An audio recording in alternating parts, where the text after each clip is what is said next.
Good morning, everyone, and welcome to our new Librarianship Symposia series. This one is Equity, Diversity, and Inclusion, and it is a pleasure and privilege to be with all of you today.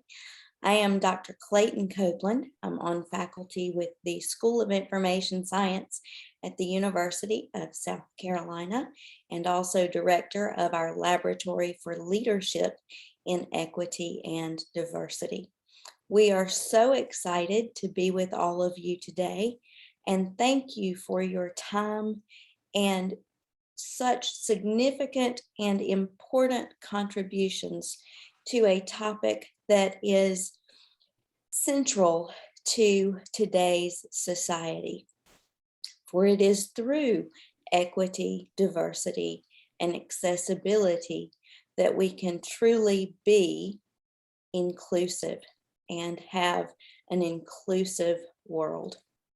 I would like to thank all of you and all of our sponsors for being here today, and also special appreciation to Dr. David Lankus, without whom this event, and in fact, this important discussion of topics would not be possible.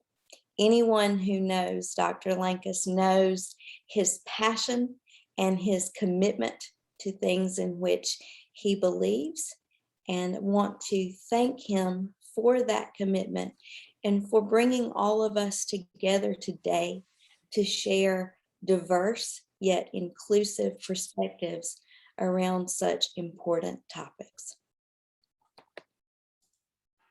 Dr. Lankus? Good morning. Thank you, Clayton. And I have to say that once again, having been recently University of South Carolina working with Dr. Copeland is truly a pleasure, an honor, and an educational experience. It's an important conversation. She does important work, and as do the speakers today. We know that as people in the library field and in the knowledge field, that the richest knowledge comes from the most diverse sources, and that includes the most diverse populations, the most inclusive populations where people have a voice. This obviously is not the first or only conversation going around the questions of equity, diversity, and inclusion. Today, Reforma in the United States kicks off its 50th anniversary celebration for the next 3 years. And we know that at the Library of Congress, there are currently a number of diversity initiatives, one of our sponsors, around everything from staffing and personnel to collections to descriptions of collections and services. And so it is important and ongoing work. I'm looking forward to the conversation today. And that's what I would like to emphasize is while we have brilliant panelists and speakers and authors, and I look forward to that conversation, they're really to kick off the larger conversation, which we hope is from the larger audience. So as you're listening, as you're hearing and having comments, discussions, and your own experience to share, I hope you'll take the opportunity to raise a hand, unmute yourself, and join in. Once again, the goal here is to understand at a real basic level, at the in the field level, at the research, how we can push forward the field of librarianship at the same time that we're pushing forward the inclusiveness of our communities across the world. With that, I am going to thank our sponsors and give Dr. Karen Gavigan an opportunity from the University of South Carolina, where she is interim director, to say a few words. Karen, are you available? Yes, thank you, David. Can you hear me? Yes, I can. Great, thank you. I was having a little tech problems, but I'm in. So greetings, everyone from the School of Information Science. It's so wonderful to see so many of you from near and far, and we are proud to be sponsors, co-sponsors of this event. I want to thank Tammy and David for their hard work in facilitating it, and I'm also particularly proud of two of our finest faculty, and that's Clayton Copeland and Vanessa Kitsey. So I'd like to thank them, and you're in great hands today with Clayton. She's a renowned expert on inclusion and disability issues. So I hope you have a very informative and engaging session today. I know you will. Best wishes to all of the presenters and to all of the attendees. And thank you for letting us be a co-sponsor of this, David Tammy and Vanessa and Clayton. We're proud to be a part of it. Have a great day, everyone.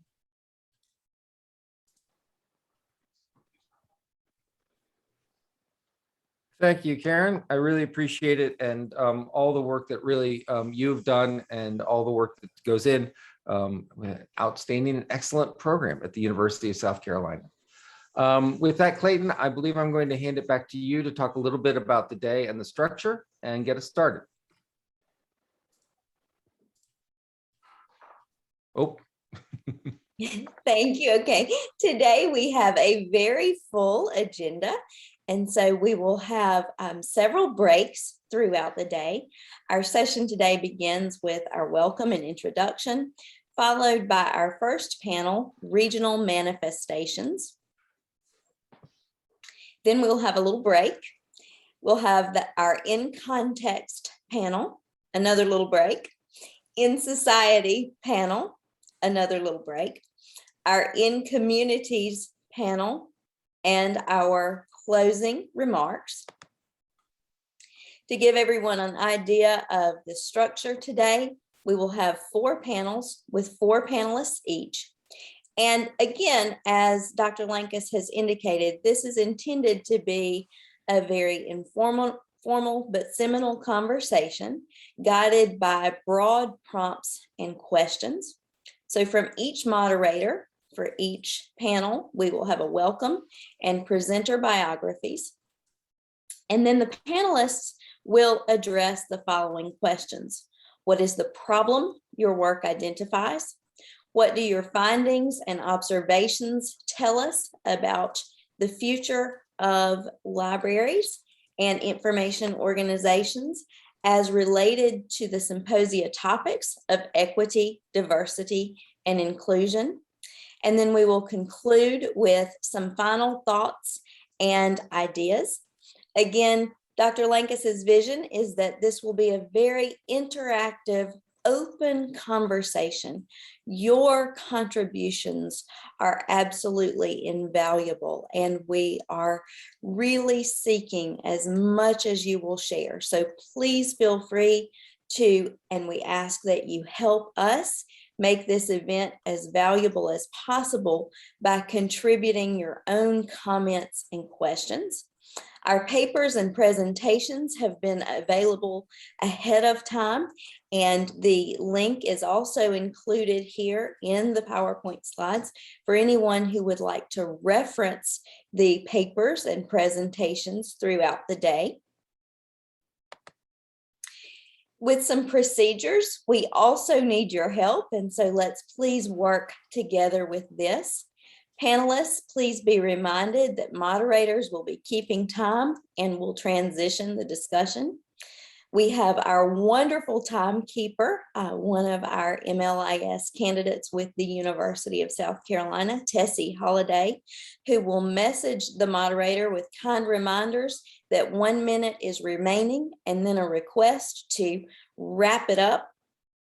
Attendees, please feel free to use the chat for discussion during presentations. Everything will be muted until time allotted for conversation, but please use the raise hand feature in Zoom if you wish to verbally contribute. The moderator will be responsible for guiding ending questions and the conversation, as well as discussions and raised hands. And the timekeeper will message the moderator with questions and comments according to the chat. If the session starts to go over time, the moderator will receive a warning, and then we will mute and close out the session just to ensure that everyone has an equitable opportunity to contribute today. So a little overview of our first panel, Regional Manifestations, how EDI operates in different geographic regions of the world. And here's our schedule. And I'll now turn things over to our moderator for this first panel. Good morning, everyone. Thank you. Hello, I'm Cindy Hole. I'm the immediate past president of the American Indian Library Association. AILA.org was founded in 1979 in conjunction with the White House Pre-Conference on Indian Library and Information Services on or near reservations. At the time, there was increasing awareness that library services for Native Americans were inadequate. Individuals, as well as the government, began to organize to remedy the situation. An affiliate of the American Library Association, the American Indian Library Association is a membership group that addresses the library-related needs of American Indians and Alaska Natives. Members are individuals and institutions interested in the development of programs to improve Indian library, cultural, and informational services in school, public, and research libraries on reservations. AILA is also committed to disseminating information about Indian cultures, languages, values, and information needs to the library community. We are honored to be included in this discussion on diversity, equity, and inclusion today. And I look forward to our robust discussion on regional manifestations. Introducing our panel today, we will have our first panelist join us to discuss addressing inaccessibility to library services, perspectives of students with visual impairment in a Nigerian university, Ngozi Eunice Ozadibe. Good morning. We will then move on to African and Afro-Brazilian cultures and education and library science in Brazil, from epistemicide to strategies for inclusion of ethic, racial themes in teaching, Francilesi Garces and Gustavo S. Saldana. Peer learning experience to grow public library innovation, Ramunye Petokovaite and Ugna Lipakaite. And then for reading pleasures, the field for experiencing extension actions in living libraries, SP Liritas, and the importance of school library in situations of social vulnerability, Gabriela B. Pedro. So I welcome all of our panelists today.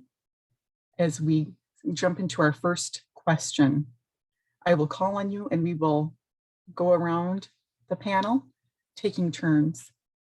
This morning, I would like to invite Ngozi to unmute her mic first and to join us on sharing what is the problem your work identifies.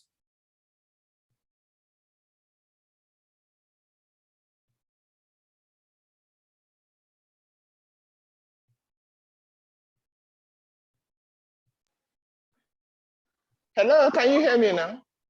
Good morning, welcome. Yeah, good morning. Yeah, please let me share my screen. I think I can share my screen.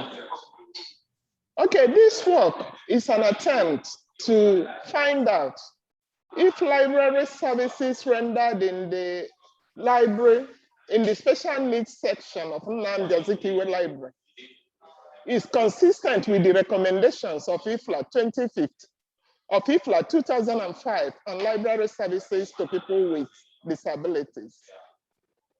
Over time, the problem of library services to people with disabilities has become a problem, especially in academic libraries. And many authors have talked about it. The usual excuse for not offering services to students with disabilities is the copyright issue, that repackaging materials might infringe on copyrights. But in 2016, after the Marrakesh Treaty and the IFLA adoption of it, many libraries, including Nnamdi Azikiwe Library, opened a section for students with disabilities. They sent in staff, sent in materials, and since then, the library has been in operation. But since then, there has not been any evaluation, no assessment to see if the services being rendered in the library is consistent with the recommendations of IFLA 2005, or whether the students who are using the library, the visually impaired students, what their perception of the library is. That is as it relates to whether the services being rendered meet the expectations of the library, of the students. That's what the problem of this study is. And to solve this issue, the research method I employed is the descriptive design. and I used interview for data gathering. There was a focus group interview with the students. There was a one-on-one face-to-face interview with staff working in the section. And then there was a checklist to find out if actually what the staff and students are saying is true. Do I continue? Hello? Yes, thank you. Okay, do I continue to the findings? Hello? If you would like. Okay, so, but I want to share my screen. Hello, I'm coming, let me. You should be able to share your screen. Yes, I don't know, let me see, please. Okay, I can see myself now. I can get myself, let me share my screen. Okay, I have passed here, problem. Okay, so in carrying out this research, I said that the design of the study was descriptive design, and I used 3 methods to collect data. One was first on one-on-one interview with staff. There was focus group discussion with the students with visual impairments, and there was a checklist in which I went through the library to confirm that what the students and the staff are saying is true. Then I used content analysis to analyze the results. Then findings from the studies showed that there are resources, most of them as recommended by IFLA. In the library, there are laptop computers, there are scanners, there are packing braillers, there are braille embossers, braille books, laser printers, and guide canes for students. But however, observations showed that the braille printers and the ordinary braille that ordinary printers that every other person uses, that there are no materials to use them. The students have to provide the braille. The students have to provide for themselves the papers and the toners and to use the braille printer and the ordinary braille. So the resources, some of them are there. Then coming to the services, I noticed that there are services. For example, there is a service called Library in a Bus, in which core textbooks required by the students are scanned, digitized into a computer. Then there are computers for loan, there are guide canes to loan, there are reading services, scanning services. Even the library provides drinking water, provides toilet, provides comfortable seats for the students. But by IFLA recommendation of 2005, the seats are supposed to have armrests. Unfortunately, though there are beautiful seats in the library, they are not having armrests. Okay, this is part of the library. This is the entrance to the library. IFLA said that students should be able to enter the library unobstructed. The students on themselves said that they are able to access the library. We can see it from this picture. But when I go on observation, I notice that though there is a very good ramp, there are unobstructed walkway to the library. Inside the library compound itself, there are little potholes that might hinder somebody walking alone with a cane. So I said here, though, that the students said that they have no problem accessing library buildings. Checklists show that the library compound has potholes, which can hinder a student with visual impairment movement. Now, let's look at, this is the library space. As I said before, we can see the library space, it has chairs, it has good tables. But IFLA recommendations said that the chairs to have armrests. But the chairs we are looking at here now, they are good. They are good. And the students are actually not complaining about them, but they are not having armrests. Then, closer observation, IFLA recommended that there should be dedicated toilets for the students. There was toilets in the library, 2 clean toilets dedicated to the students. But closer observation showed that the wash hand basins at the toilet are not connected to the library water system. And as such, the libraries are not usable. Otherwise, other computers are there. Staff are there. Among the staff, one has a PhD, the other one is a PhD student, and the other one is MSc. Then the last person, because there are 4 of them, the last person is having NCE. But the thing is that the staff said they received no training on disability issues or how to serve patrons with disabilities. But the staff with PhD and the one that is a PhD student said that their area of specialization is in the area of people with disabilities. Okay, this is part of the library. We can see the computers, the earphones are there, the scanners, the braille printers, and the rest of them, they are there. Okay, still talking of resources in the library.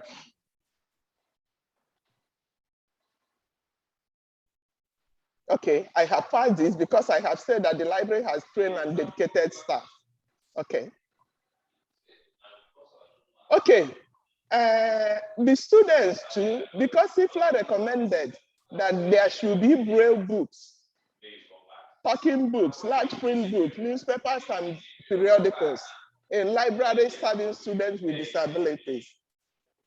Focus group discussion with the students. The students' response showed that at this stage, at the university level, they don't need braille books or large print books or talking books or periodicals.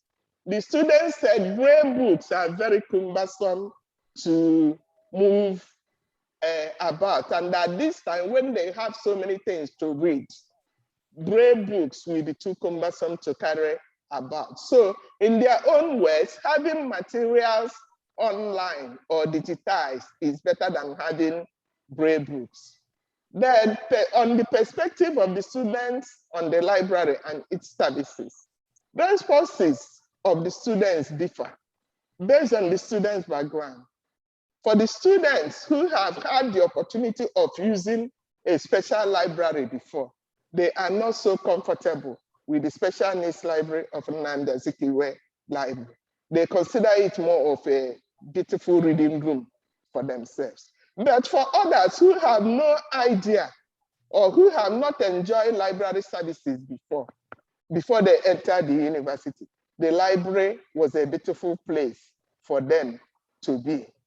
And one of them said, if I can quote him, the person in group B of the focus group discussion, number 4 said, apart from lack of internet, I have no problem in the library. Thank you, Ngozi. I'm coming. We would like to move on to Ramunye and Ugna as well. We're going to do round robin, so we're going to take turns. Hello, ma. Hello, can you hear me? Yes, ma. Hello. I would like Ramunye and Ugna to unmute their mics at this time to go ahead and share with us as well what the problem of their work identifies, and then we will return back to you. Okay, ma. Thank you. Okay, thank you very much. My name is Ramuna Pethovaite, and Ugne Lipikaite, my colleague. We come from a non-for-profit organization called Electronic Information for Libraries. And today we want to turn conversation into inclusiveness of public library community in terms of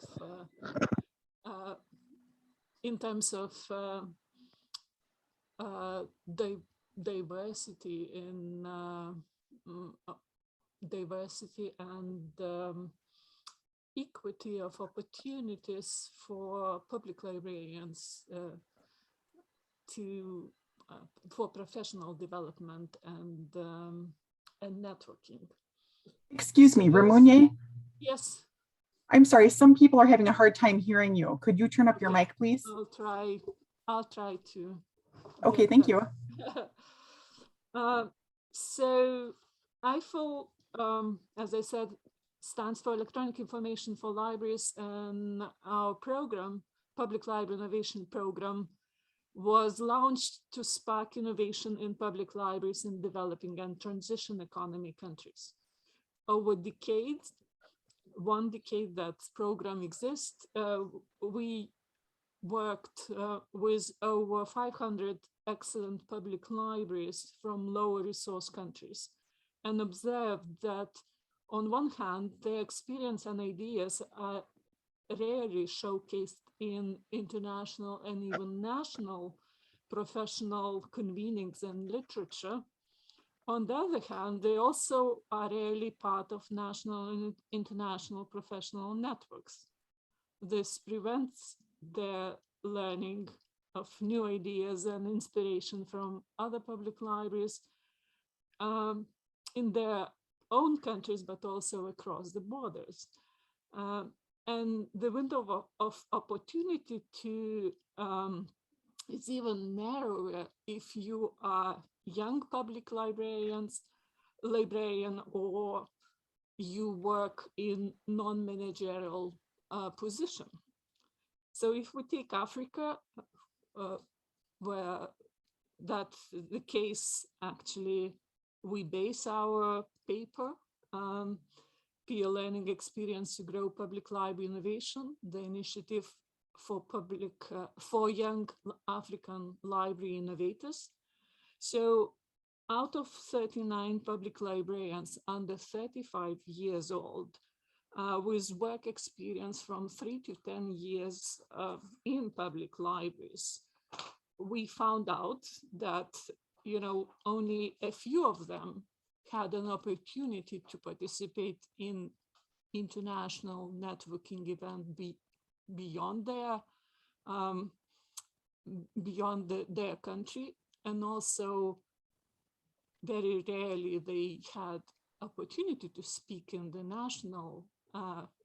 national professional events and also learn from there. So in our paper, based on the case of the Initiative for Young African Library Innovators, or YALI in short, that IFL program has run since 2017 with different international and also local partners, we'd like to draw attention that perhaps international librarianship and networking, or in general, professional development and networking that we as library community are so proud of and are good in, is really not inclusive and so much international. In some cases, this also applies to national level professional networking and also membership organizations where young public librarians are not represented, or other kind of groups. And the second thing that we want to bring in the discussion is, though academic style professional conferences and convenings are related, and related professional communication channels contribute to spread of adoption of innovative public library solutions and approaches, but we argue that more informal, fun, and interactive peer learning activities makes innovation and development, first of all, look easier to do, and also allows others to take them and replicate faster. And most important, peer learning activities include many more staff than the academic professional development events. So that's our point. Do we continue with the findings?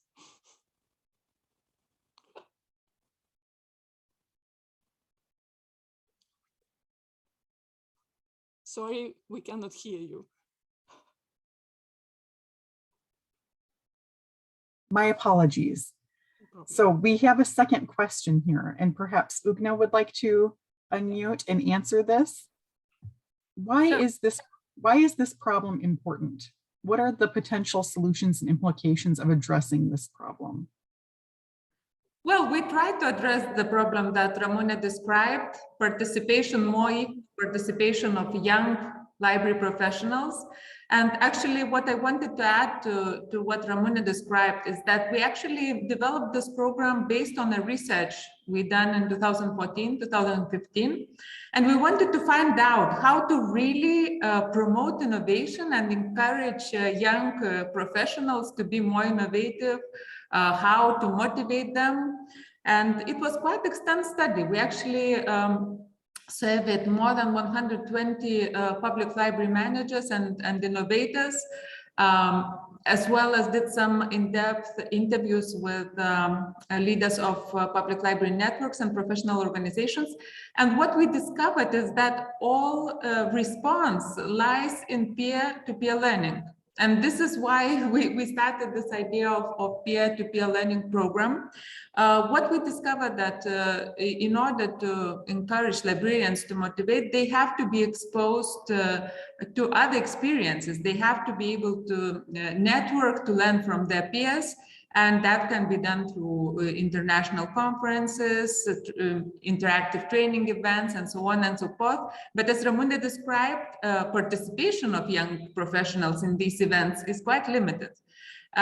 We also discovered another interesting aspect. We found out that there is a difference between inspiration to innovate and dissemination of innovation. And we discovered that international events are the best way to inspire librarians to innovate because they pick these new ideas they see and they bring them home. But to disseminate innovation, national networking is also very important because this is where they see innovations already adapted to their local context and can pick up and replicate in the libraries. So we've got really a lot of ideas how to promote innovation through peer-to-peer learning, and this is how YALI program was born. And it has been a really transformative experience for the participants. Since 2017, we did 4 YALI programs in different continents, United States, 2 programs in Europe and also in Asia. Participants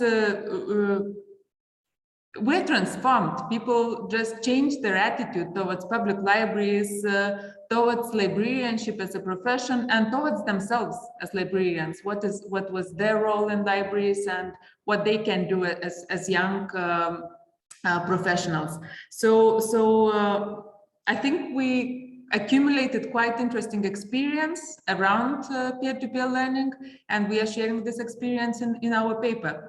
Of course, there is no time to dig into details, but we provided all this information in our paper.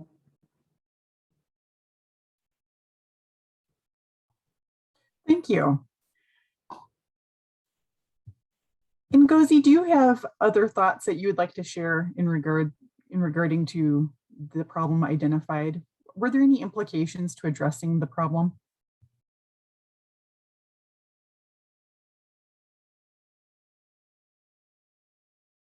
You're muted.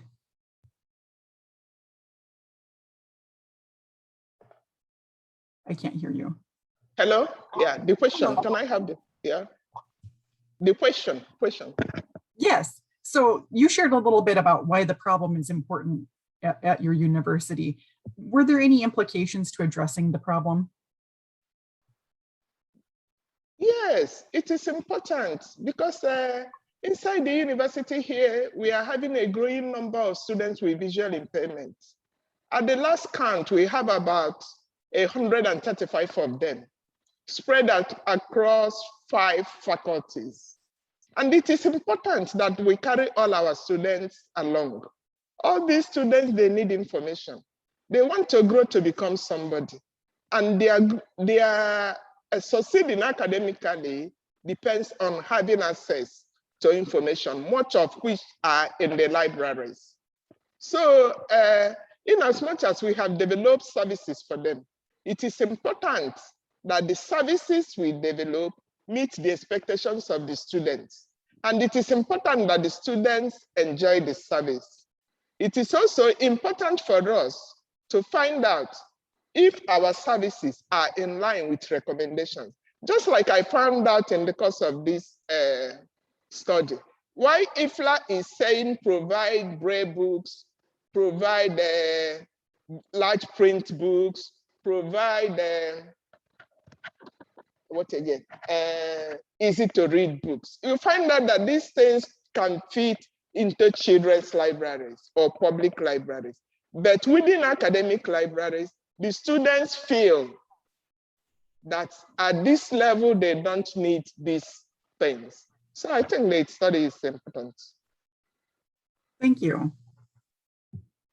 Ramon, please share with us, what do your findings and observations tell us about the future of libraries and librarianship as related to the Symposia topic of diversity, equity, inclusion, and post-neutrality?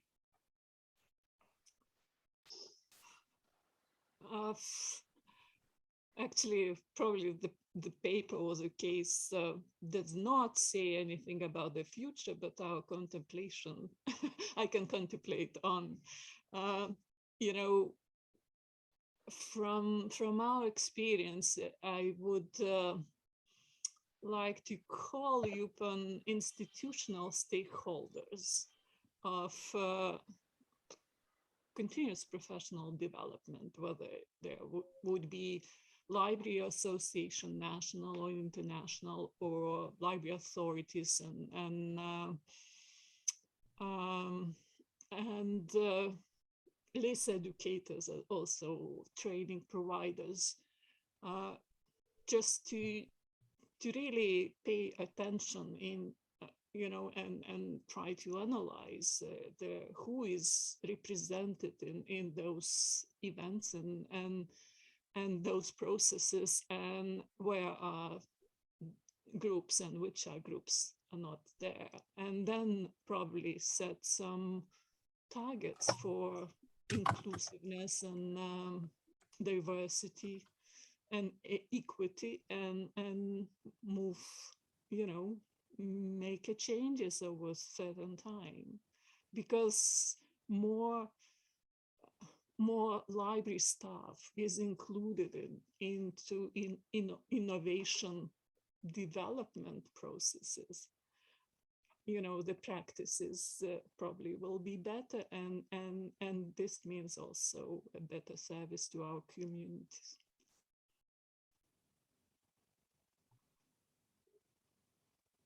Thank you so much.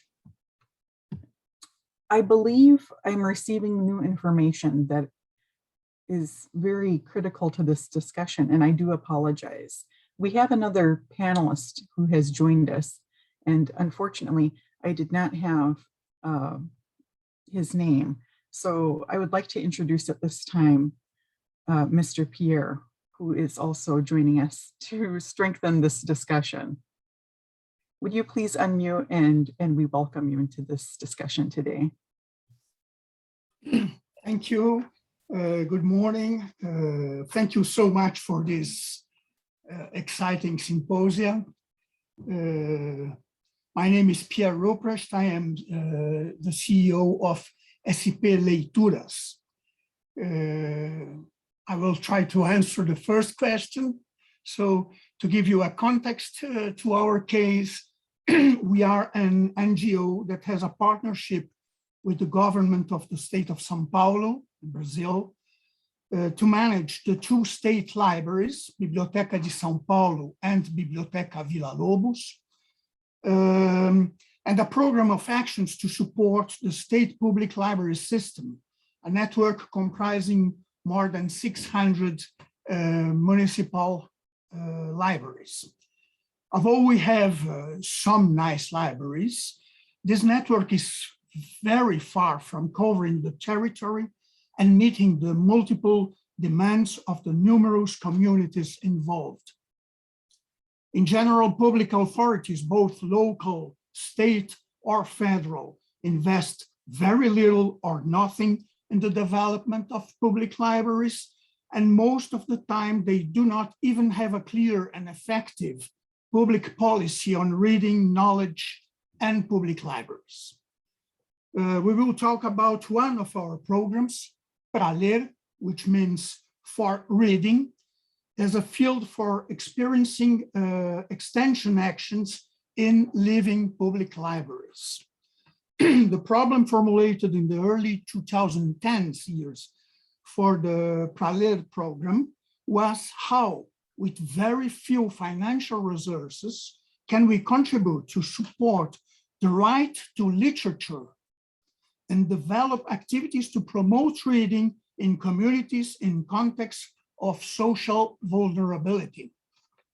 It was also part of the problem to understand our role in modeling and testing interventions to share with the field of public libraries in the context of the network.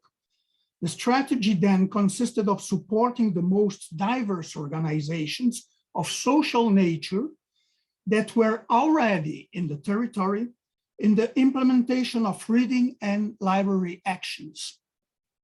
The program took place in nursing homes and shelters, prisons, projects to support young people, and in recent years, it has been dedicated to supporting community organizations in the implementation of reading actions and community libraries.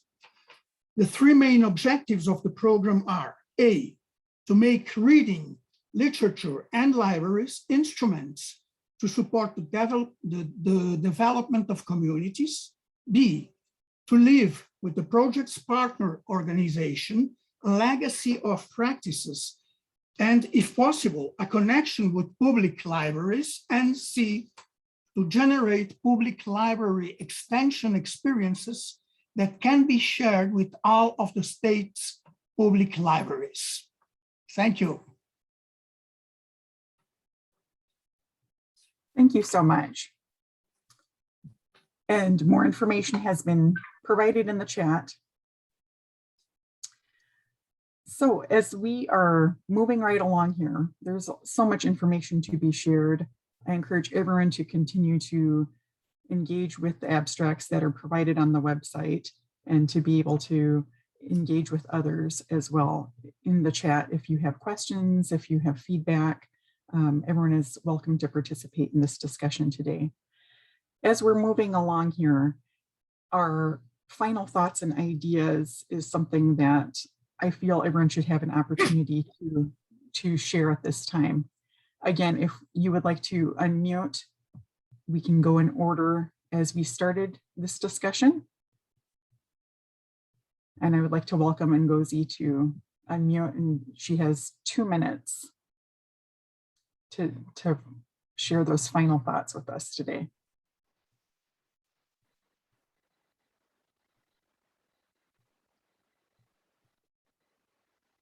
Okay. What the findings and observations tell us about the future of libraries and librarianship? Hello, can you hear me? Hello? Yes, thank you. Yes, thank you. Yeah, I'm talking of what my findings tell us about the future of libraries and librarianship as it relates to equity, diversity, and inclusion. The findings show that at least academic libraries are making efforts to enthrone equity, diversity, and inclusion.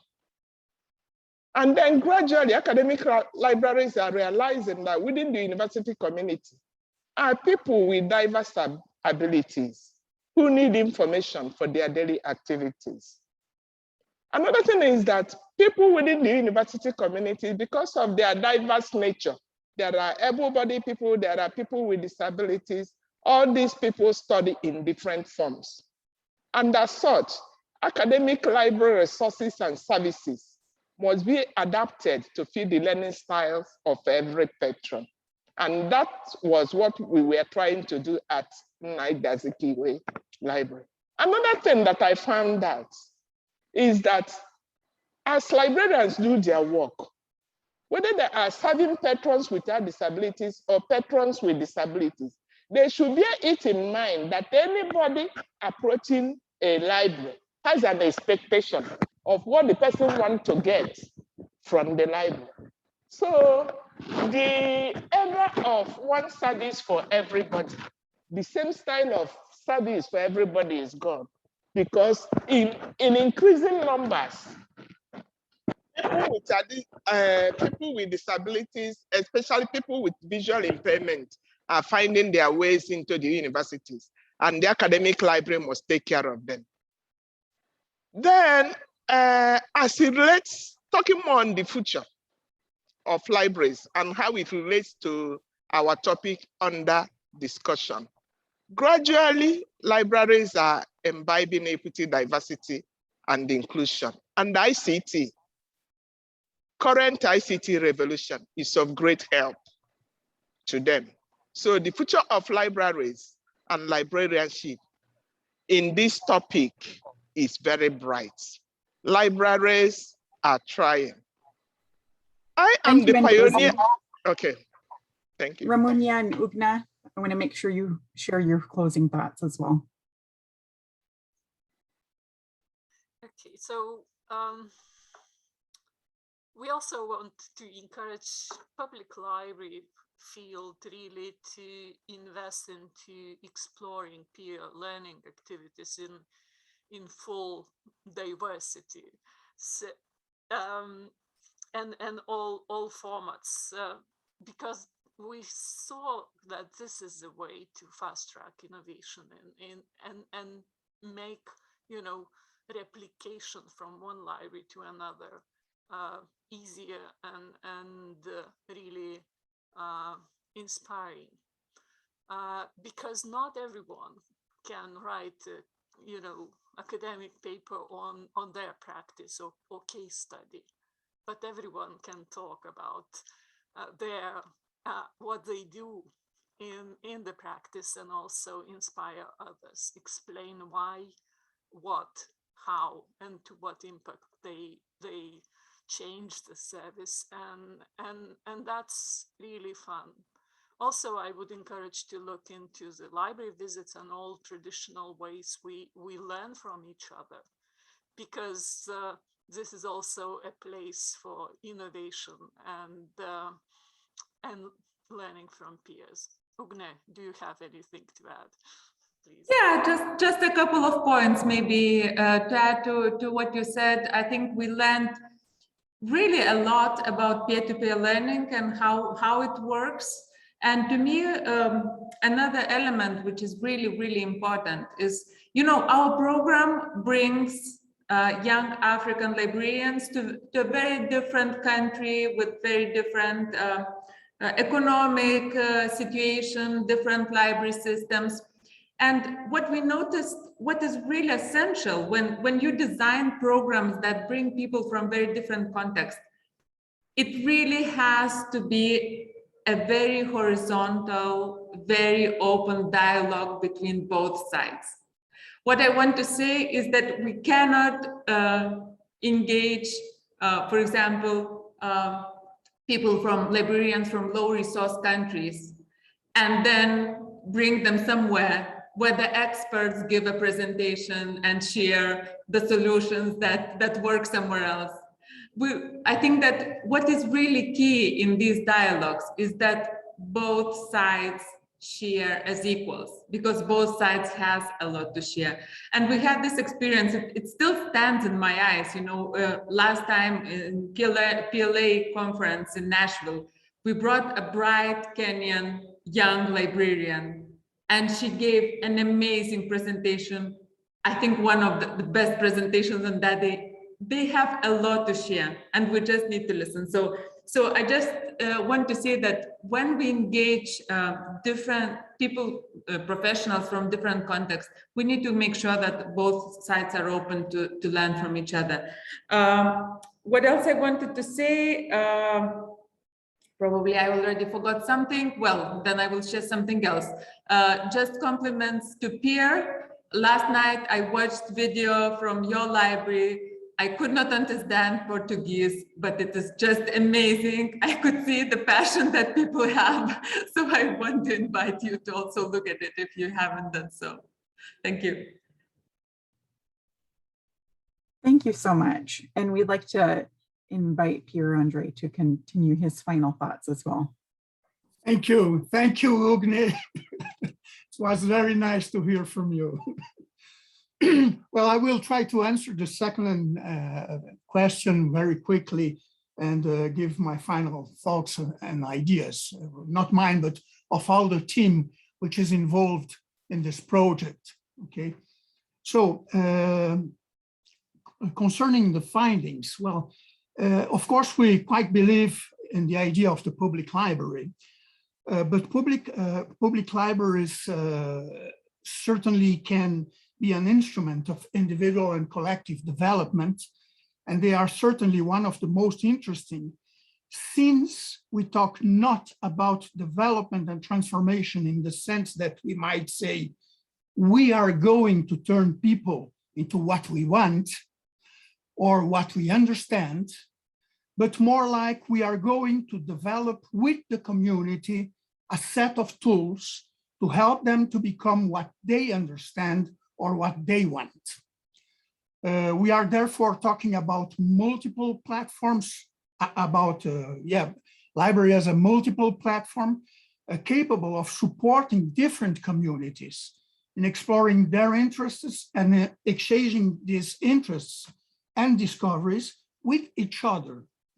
In this sense, it is a world of incredible freedom, and we need it more and more.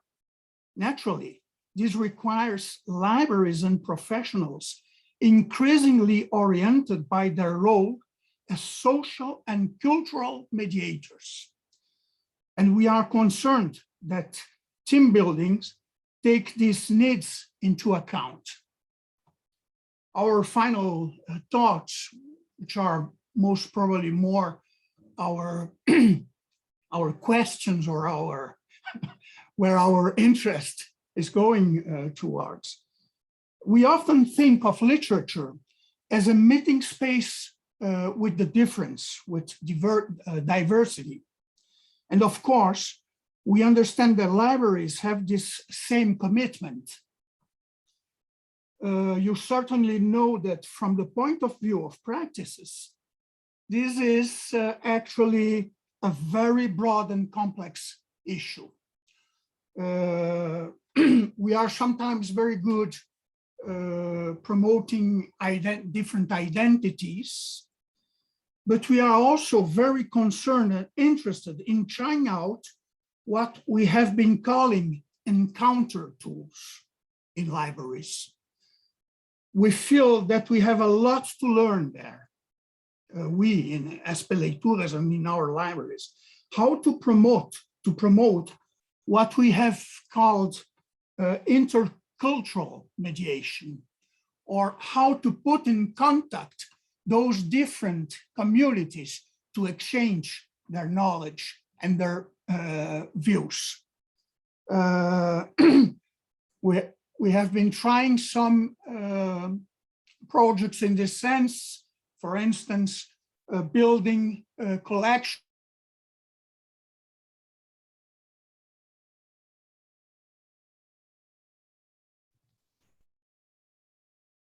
And I believe your screen is frozen. Can you hear us?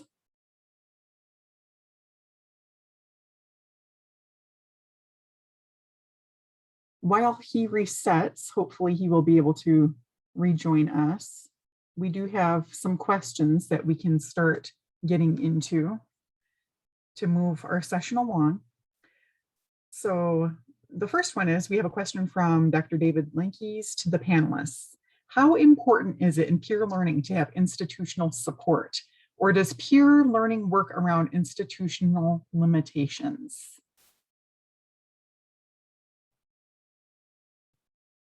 Who would like to go first? Ramona, do you want to start, or can I start? Okay, I will start, and maybe Ramona will add her thoughts.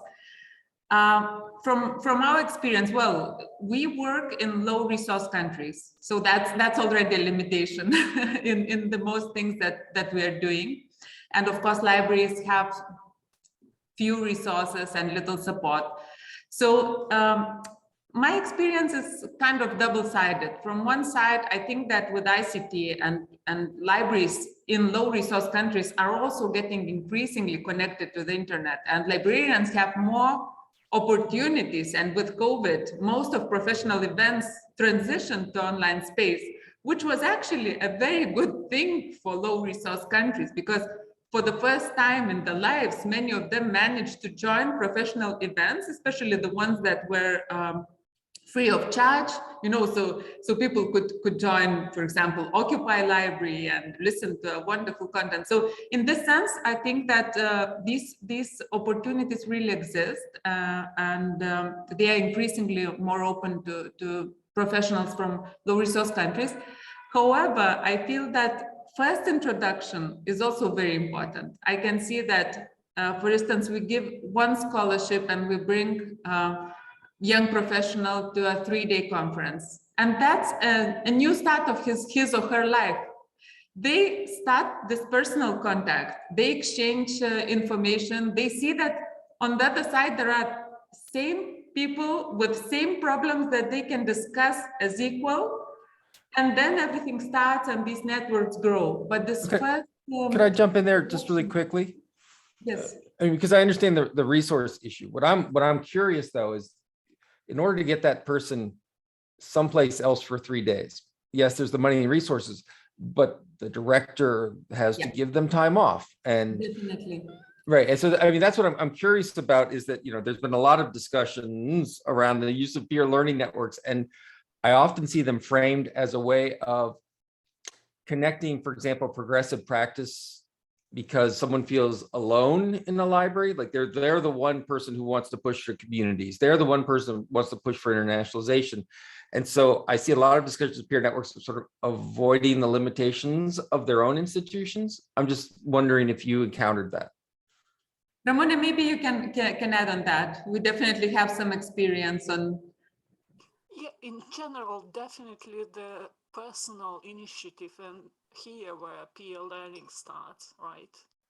But in terms of all professionals are, you know, tied to certain institutions, and sometimes institutions are, to my understanding, you know, makes barriers for personal initiative to go through. And it's there might different manifestations of that. For example, you know, the membership fee for public librarians in library association might be not affordable, while for and also for public libraries as institution, if it's institutional fee, you know, membership fee, while for academic and research libraries it's okay, and they are really networking and doing quite well in this area. So, and also not everyone, you know, there are shy people. Some people don't believe they have something to share. And I think in this way, institutional support is really, and recognition of the talent and recognition of initiative locally is really very important. Of course, you know, Eiffel can come in some cases, but, you know, we cannot cover all networks. Yeah, I mean, Ngozi, if I could ask you, I mean, the work you're doing is important and clearly informed by IFLA and International. I'm wondering, you know, what kind of support from your institution have you received, or do you need to engage in these sort of international conversations? Oh, and you're muted, unfortunately.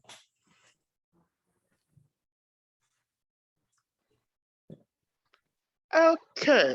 At times we do have, but it's rare.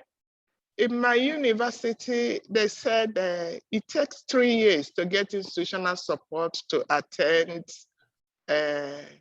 conferences, which means, like, I was sponsored in 2015. And since 2015, I couldn't get any because I have to give others chance to attend to. So that's how it is here. But the thing is that people push themselves up on themselves.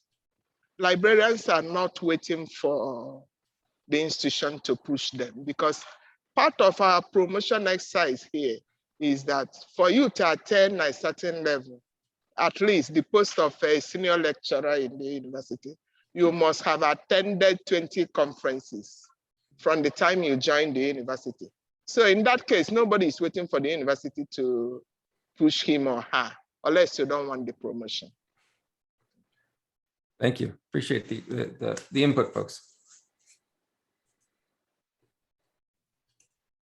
Thank you. And we welcome back Pierre once again.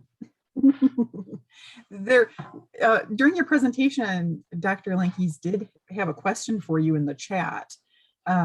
He said, I love the idea of seeing the literature as a meeting space. What barriers are there? Well, this is indeed a very nice idea, and I think we have a lot to learn in libraries from the literature.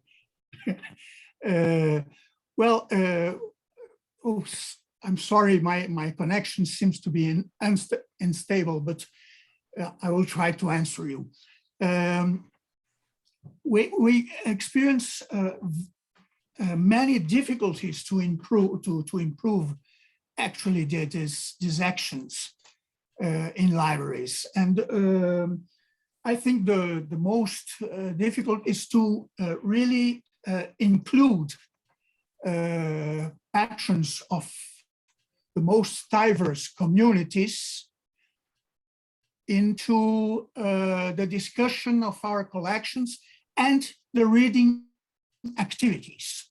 So when we conduct this program, Para Ler, we have many very interesting experiences putting together people from some community to read together and to discuss their reading, and then to try to link this discussion with the discussion of the same issues in other communities. So this is, I think, one of the challenges we are facing, to put those communities to discuss together. We are doing very well the discussion inside the communities, but we are facing this problem. I hope I'm.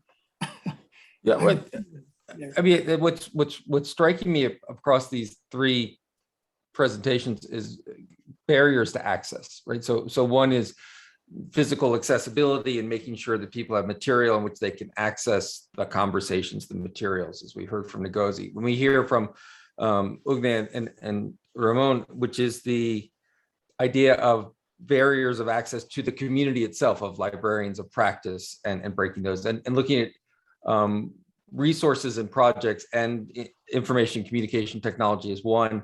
And then Pierre talking about the notion of, some of the barriers are, once we get there, the access to, and I really like your last point, which is sometimes we're really good at talking within our community, but the minute we have to bridge, which I see is the notion of expanding the definition of a peer. I think that, some of the cultural issues, some of the ways in which we express information, all those become, so if we talk about inclusive conversations, it seems like we're all, and which is the point, we're all touching on how to make these more inclusive. And so I want to thank you and not dominate everything, but thank you very much for sharing these things. Thank you. And we do have another question. Again, it says, Pierre Andre, who selects the readings? Do people bring up their own titles or stories?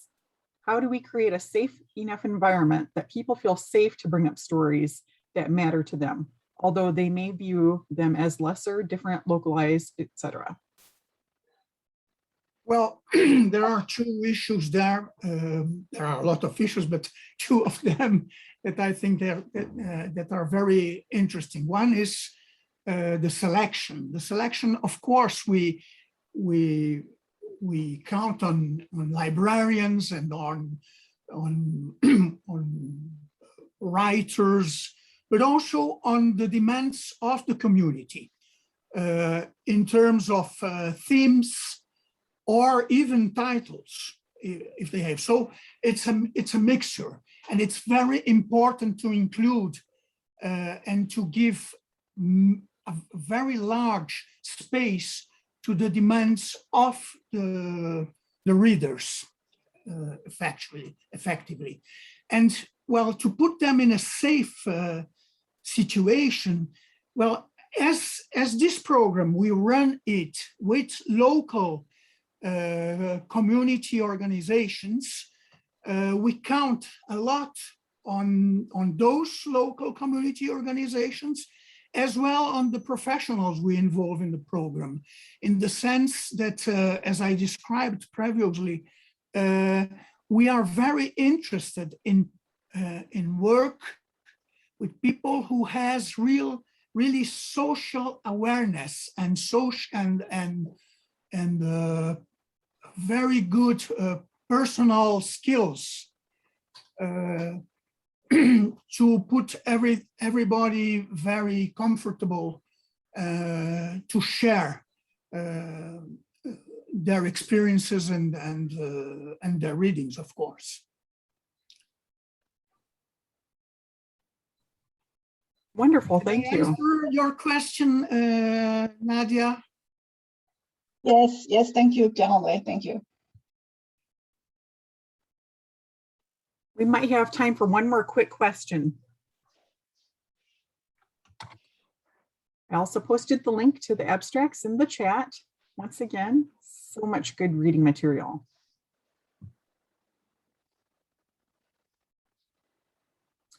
Hearing no questions, I just want to say once again that we appreciate all of our panelists so much. Thank you for sharing the value of the impact of the work in your community, your commitment to the profession, and all of the efforts that you put forth towards lifting up diversity, equity, and inclusion in your communities. And Ngozi, we appreciate the information you shared. Ugna, Ramonye, Pierre-Andre, thank you all so very much for joining us today. We look forward to hearing additional work as you continue to write and research down the road.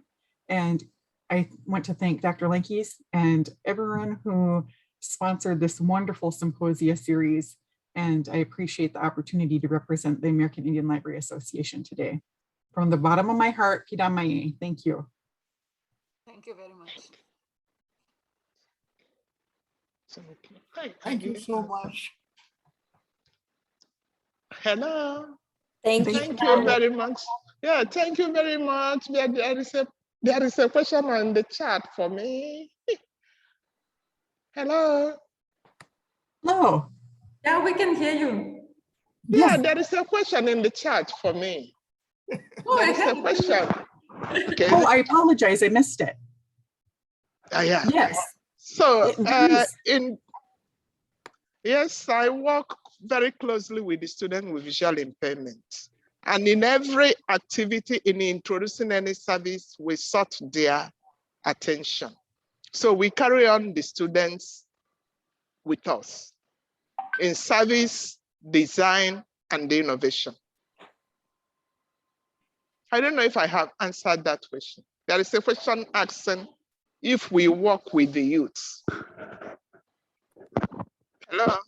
Thank you, Ngozi. I can follow up separately. I would have been interested in more examples, but I think we are running out of time. I'll text you privately. Thank you. Okay, thank you very much. Okay. Yes, thank you kindly, everyone, for a very fruitful and informative session. It has been such a privilege to hear from all of you and your wonderful works, and we thank you. At this time, we are going to move to a break and return at 10:25 a.m. Eastern Time. Thank you kindly.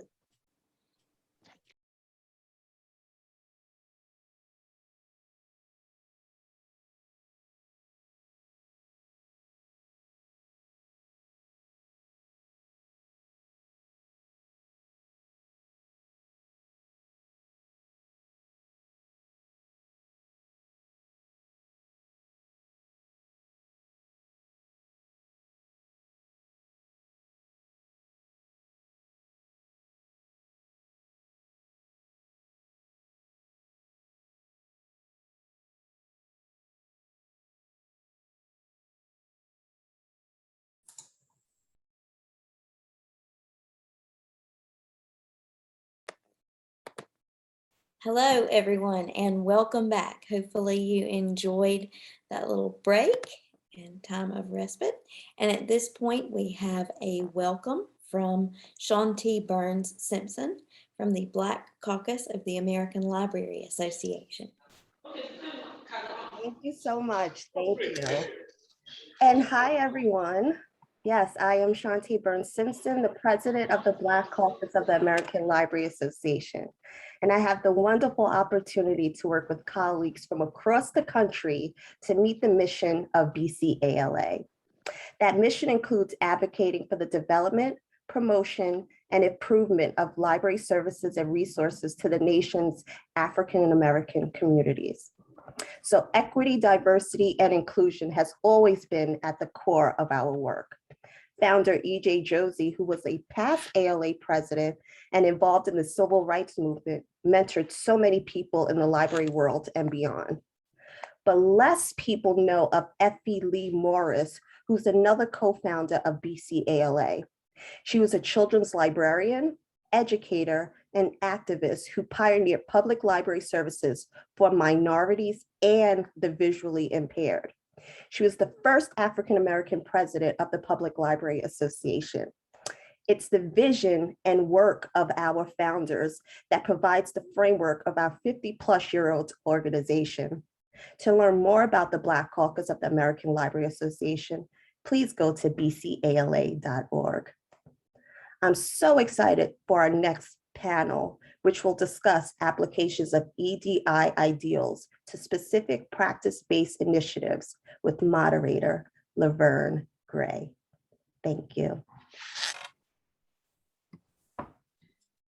Thank you, Shanti Burris, and welcome everyone to the second panel of the day, featuring fascinating papers and work around the topic of in context, applications of EDI ideals to specific practice-based initiatives. And we have assembled a wonderful and very diverse on the EDI today, a diverse panel of diverse interest and fascinating work in various types of libraries and communities internationally. We know the format for the panel, which is placed on the screen there, but I'm going to take a few minutes to introduce the papers and the panelists. Hopefully you have had a chance to look at the abstracts and engage with some of the work that was presented pre-conference, or if not, check out the link in the chat that will be provided for you so you can take a quick look at some of the abstracts. I'm going to briefly introduce our panelists, and I won't take up the full 10 minutes, so I'm going to ask the panelists too if there's anything they want to add on their introductions when they make their opening statement, they could do so.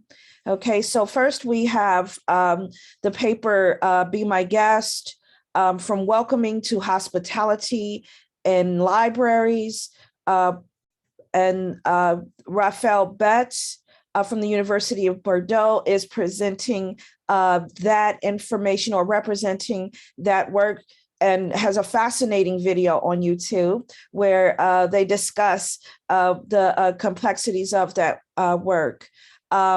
Next, we have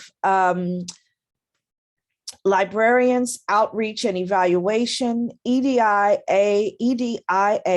in a large urban public library. And that is being represented by Mariella Colon from my hometown, Chicago, in the public library. So pleased to have you here. Very fascinating work and blends a lot of community, internal, external, organizational thought on critical race theory, outreach, libraries, and communities. Such fascinating work, and thank you for being here. And next we have Fostering Equity, Diversity, and Inclusion by Adopting Universal Design for Learning Principles in Academic Libraries by Stephanie Havelka from Humboldt University in Berlin. Thank you so much. I did receive your communication. This will let you know. I'm very happy to have you here. And the last noted presentation will be by Marie D. Martel from Montreal University, School of Librarianship and Information Science, and Bob White from Montreal University also, but from the Department of Anthropology. And they have this fascinating work on third place libraries between the intercultural approach and commitments to equity, diversity, and inclusion. And just to all of the panelists here, we're going to follow the round robin. And please, if there's any notes that you want to add so we can get to know you better within your statements, that's fine. With each question that we pose, remember that we are, time sensitive. I know there are 4 of us, 4 papers represented in 10 minutes. So, 2 to 3 minutes, 2 minutes really for each question. And we have a timer who will alert me, and I will interrupt you or nudge you gently to make sure that we stay on time. So I'm going to move right into the first question and probably start with a different panelist each time. And I think that Raphael Betts, you won the lottery, so you're gonna go first if you don't mind with this, and then from there and on we will move accordingly. And just briefly, 2 minutes on what is the problem that your work identifies. So hello everyone. So the problem my work identified is in what way the notion of hospitality is opening new approaches of welcome in libraries, because it seems to me that the different ways to renew the capacity of libraries to be fully inclusive and open to diversity have shown their limits. So for example, the development of participatory projects in library should encourage the better listening of users and inhabitants, but has not really allowed a real acknowledgement of the knowledge produced and mobilized by the participants. Or for example, the reception of cultural studies has led libraries to pay greater attention to minorities in development of services or proposal of animations. But yet today, the implementation of cultural rights is often reduced to animation of valorization of different culture rather than strong policies for and with different minorities. And even this is true last year with the situation related to the pandemic and lockdown. It has demonstrated that and highlighted, in fact, the ability of libraries to care for the most vulnerable with great empathy. But care ethics is still not widely used in libraries. And I could give many other examples, the statistics of frequentation and the real encounters in the library, or the intellectual organization of the collection and their capacity to absorb intelligibilities. So with hospitality, I think we could propose a new framework to develop our services and change the way the library is reaching its own mission. And the richness of this term of hospitality is very good for that, because we can hear hospitality in 3 definitions. The first one will be welcoming of those in needs, which implies recognizing that our choice of actions are creating vulnerabilities. The second one is welcoming what the other brings to us, which implies redefining the relation between librarians and users. And the third one is welcoming what is foreign to us, which implies to accept ignorance, incertitude, and doubt in a positive path through knowledge. So I think in hospitality, we give ourselves the opportunity to build a new network of attention, recognition, knowledge, which will be more inclusive, more diverse, and more troubling too. Mm-hmm. Thank you. Thank you so much for outlining the definitions of hospitality and welcoming in the EDI context. And I want Mariella, if you could follow next with the problem your work identifies. Yes, absolutely. I'm so happy to be here. First off, what primarily the work defines is this problem with externalizing EDI processes, either by hiring a consultant to fix it for us, or sort of not understanding the role the library has played in, these white supremacy and the inequitable society we find ourselves in. So what's happening is we're externalizing it as if we could just sort of get the solutions for problems from outside consultants. We're not looking internally. So so my work presents a framework for sort of what I call meaningful DEIA work, because it's starting internally, and it is defining it by 3 areas of the library Chicago Public already does, but not collectively as an effort to address EDI. So we have librarian professionals of color that already serve on cultural committees here at the library, who have made it their additional work to make sure that we're presenting counter narratives and other stories from the community directly. Chicago Public has 81 locations in the city of Chicago, and each represent distinct communities. So the first part was empowering our librarians of color we already have to keep them here. It is so important, with the library field still being vast majority white, that we are creating inclusive spaces for the librarians that are working here, practicing DEI for many years before it became the trend that it was in the past couple of years. So a lot of that is being driven by critical librarianship. When this was introduced to our staff earlier this year, it was received positively by both staff of color and white allies. This is a way to approach our library work, to evolve it, to make it more relevant for society today. I think we all sort of recognize that we cannot be neutral in an inequitable society. The second part was really taking outreach to sort of a new level. It's really treated as an optional service at the public library. Like, if we have enough staff, if we have enough opportunities, then we're able to sort of really curate it and treat it itself as sort of this experience that allows us to go into communities and build these authentic relationships that in turn sort of build this social capital that, again, brings communities together. So it allows us to really get out there and build substantial relationships with community. Also, understanding that the community is an expert. So if we're trying to serve our communities, they're the experts. So we need to understand that and sort of work in collaboration with them. Instead of designing for them, we're designing with them as far as the outreach experience goes. And then finally, there is this, so as I said earlier, DEI work is being externalized, and then is sort of bringing in a consultant and it's done. Yay, we have this report, we're going to act on it.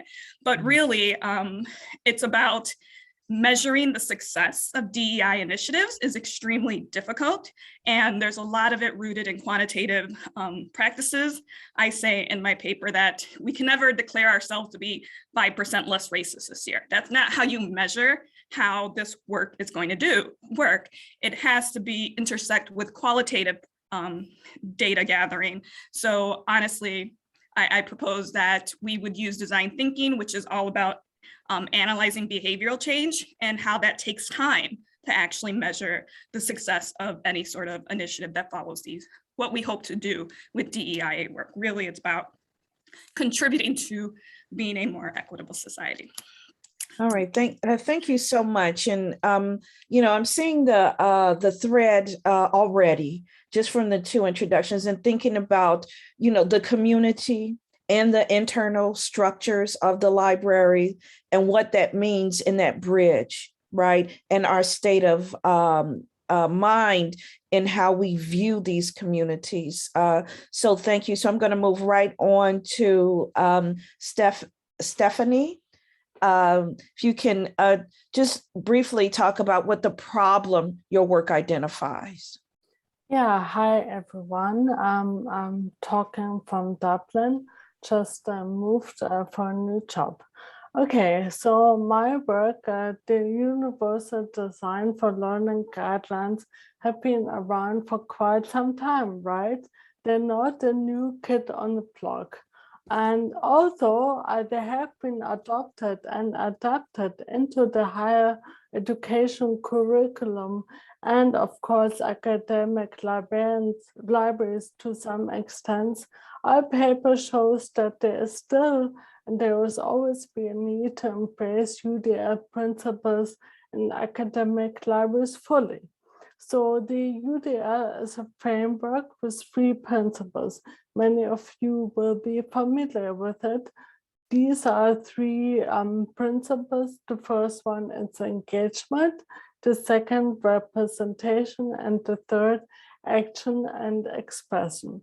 What I want to make clear too, because I worked as an academic librarian moving into teaching now, UDL is not digital accessibility, nor is it assistive technology, nor accessibility technology. UDL is super flexible and can be used completely without any technology. It's more like a mindset. So our paper explicitly addresses how academic librarians can implement UDL within access services, reference services, and instruction. Instruction has been done the most, and there's the most papers about it.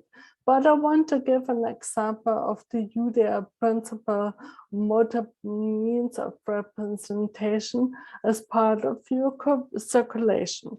So a high portion of your videos should have by default closed captioning and the transcript option, enhancing the education experience and strengthening inclusiveness. However, I would like to point out not academic libraries need to hold the vendors accountable. For example, Canopy is a streaming video service, and most of their videos have closed captioning, but you can request it if they don't have it. So concluding, I would like to say embracing diversity, equity, inclusiveness, and access by adopting your UDL mindset is vital for all learners, and not only those with apparent difference, like the visible disabilities. As such, a UDL mindset or a UDL sensibility benefits many students, including English as a second language like myself. Non-traditional students, I would like to also point out to the neurodiverse student, Black, Indigenous, people of color, and as well other underrepresented minorities. All right. Oh, thank you so very much for that. The accountability factor in there, and thinking of where that should come from. Are we waiting, right, for someone else? Exactly. Thank you so much. And Marie, Yes, yeah, please address the question on the problem your work identifies. Thank you very much, Professor Gray. So I am in Montreal, and before I want to respectfully acknowledge that I am part of the group that settled this unceded traditional indigenous territory, and I want to thank the First Peoples of the Turtle Island. So we think that the problem is based on the question, which is basically the same as the one Professor Cook already asked at the beginning of chapter 2 in her book, Information to Diverse Populations. What are we doing in practice, and what are we doing in professional practice? So we are living in a context of diversity, even super diversity, the fact that there are more people from diverse backgrounds, more type of diversity. And that is coming along with the issue of intersectional identities, which can lead to serious cases of discrimination, racism, and social exclusion. We also know that the field of librarianship is essentially made up of white women. We know that there is a lack of cultural sensitivity and cultural knowledge. And so the problem is, how could we know and learn as professional if we assume also at some point that it's not enough to learn about others, but that we have to learn also about ourselves? And for this, reflective practice is certainly a way to operationalize this knowledge and put it into action. But the problem then is that according to some studies, librarians are not very good at or are not very good, not very clear about reflective practice. So in short, the problem, according to us, is an epistemological problem. How do professionals know, and what can we do in practice to be better at knowing with reflective practice, and then be able to know better how about how to achieve our goal in creating more equitable, diverse, inclusive, accessible access environment that we sometimes call third place libraries. Thank you so much. It's a fascinating read on what that third place means and how it can be addressed in libraries. So thank you so much for, and thank all the panelists for addressing that question, because the problem here, although we identified this EDI space, it cuts across in many aspects, from welcoming, from internal organizational city structures, accessibility, and also what it means to be in that third place. So I thank you for all addressing that. And, you know, I'm excited about this panel, as if you can't tell. I just can't help but remark, but it's about you, not me, right? Okay, so we're going to move on to the next question is, and some of you have addressed why this problem is important, and I believe that's inherent in the work, the areas that your work identifies. But I want you to, you know, think about the problem, the importance of the problem, and the potential solutions and implications of addressing this problem. Okay, and so you kind of outlined that already, but you know, if you want to restate anything and then talk about what's to solve it, especially since we now have a feel for the multitude of areas you're coming from. And this time the lottery winner is Mariella.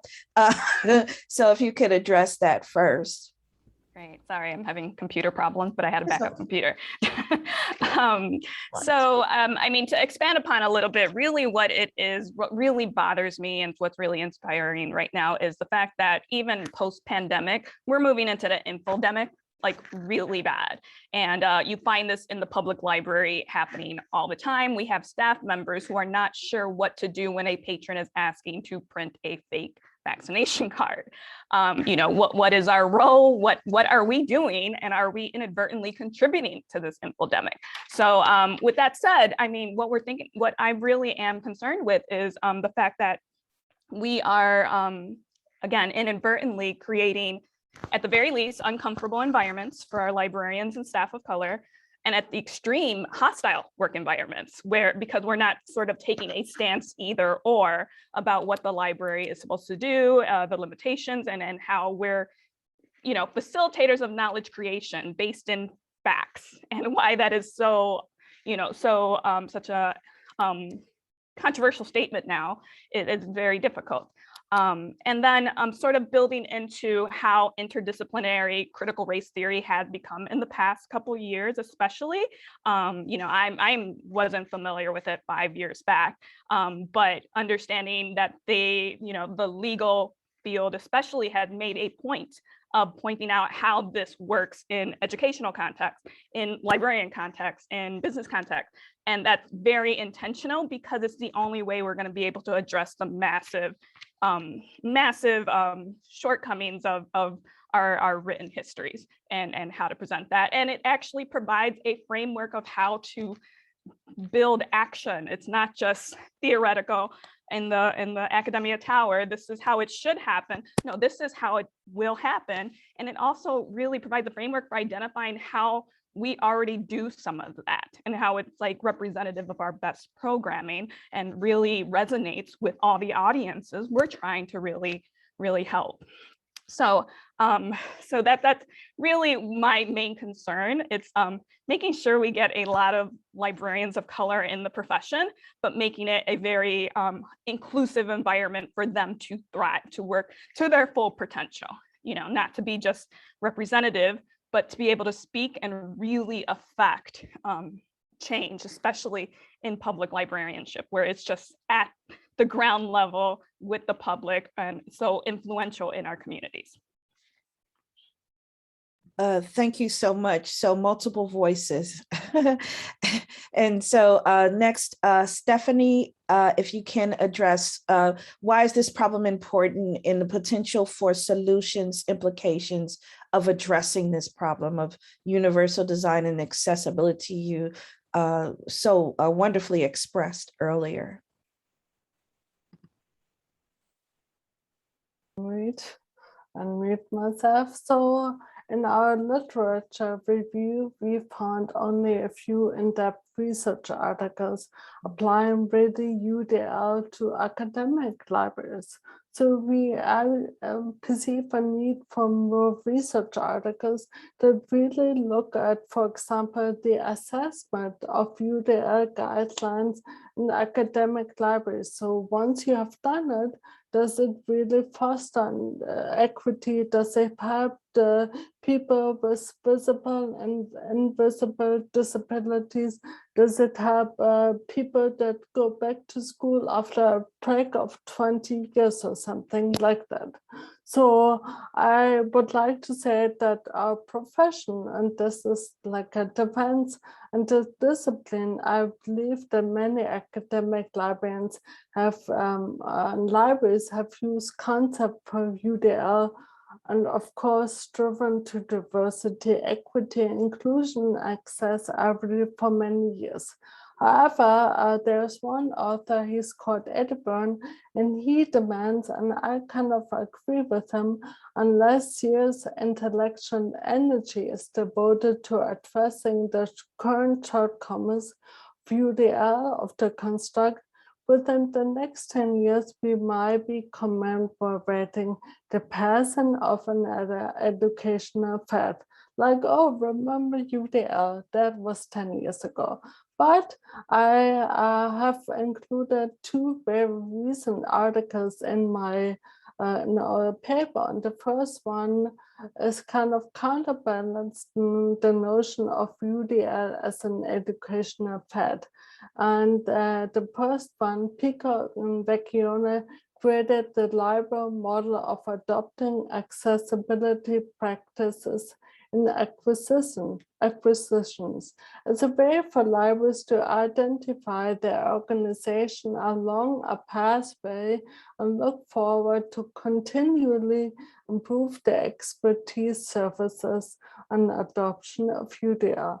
The second one, by Thompson Copeland, she is a Dr. Copeland, brings forth a very new concept, and I love this concept. It's called diversity by design.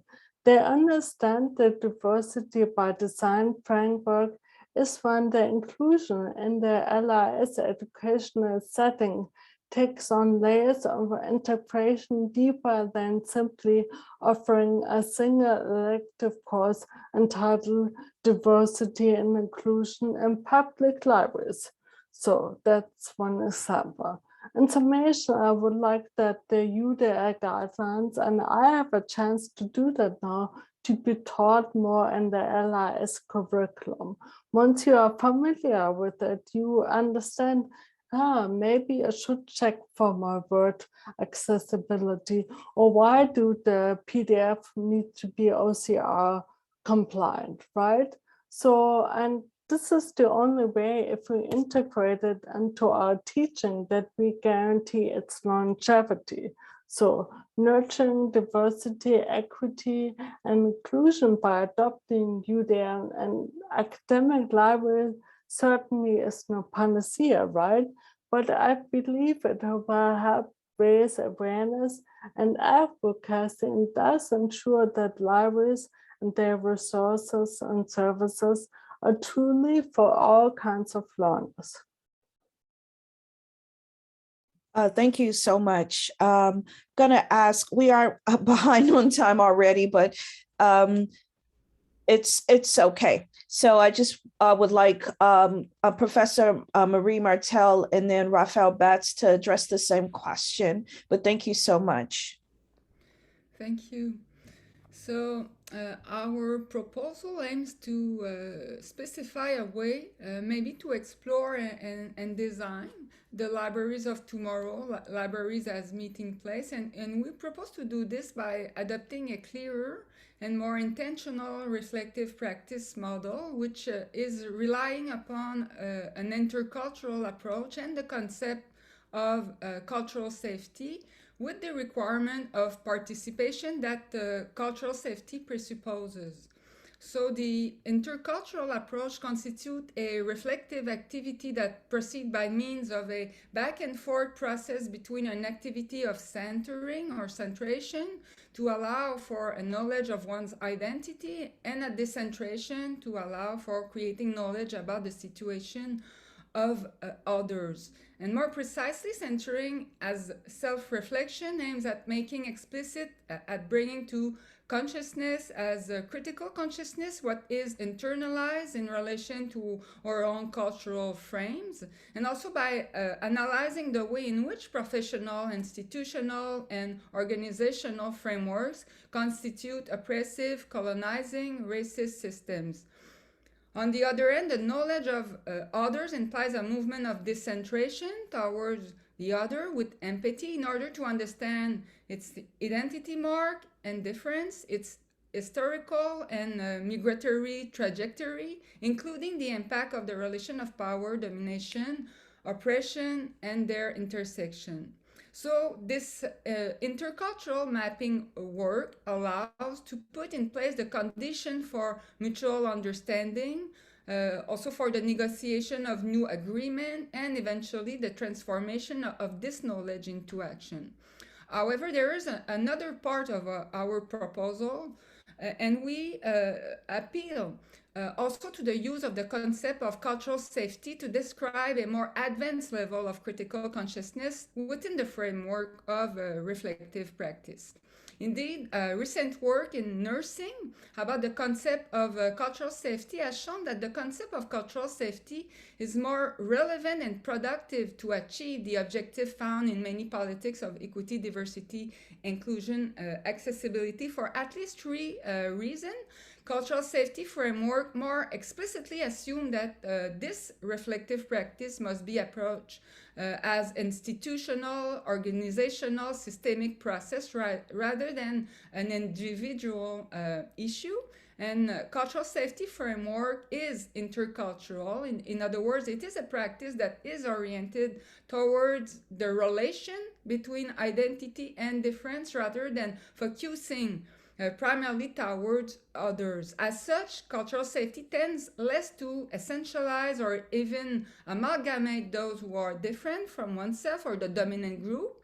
And cultural safety then avoids promoting then or stereotyping or blending First People, immigrant, racialized people into a whole. It avoids also the polarization of the them versus us that may result when one does not critically interrogate both sides. And third, and most of all, cultural safety also asserts more explicitly the need for explicit, effective participation of people from indigenous or ethnic minority group to be part of the making of politics, space, services, activities. So, in other words, our study leads us to better understand, we think, how we could think and work towards the future of library as third place and participatory systems, as Professor Lanke suggests in the book, the New Librarianship Field Guide, and so through an epistemology for professionals based upon intercultural relation, conversation, and participation. That was heavy, heavy, a lot, beautifully said. Thank you. And I'm going to ask. Thank you. Dr. Batts, if you could address the question, and then we'll move on to final thoughts and then engage in some question answer. Okay. Okay, I will make a mix between the potential solutions and my finding of observation, because I begin to answer at the next question. So first about the solution, I think that for me, my research is opportunity to go beyond the question of inclusion, considered only from the point of view of fighting against exclusion, because this approach does not recognize the capacity of citizens to build their own emancipation in other ways that we are used to. And it's also an opportunity to go beyond the role of library as a pure receptacle of knowledge, as legitimized by the publishing process.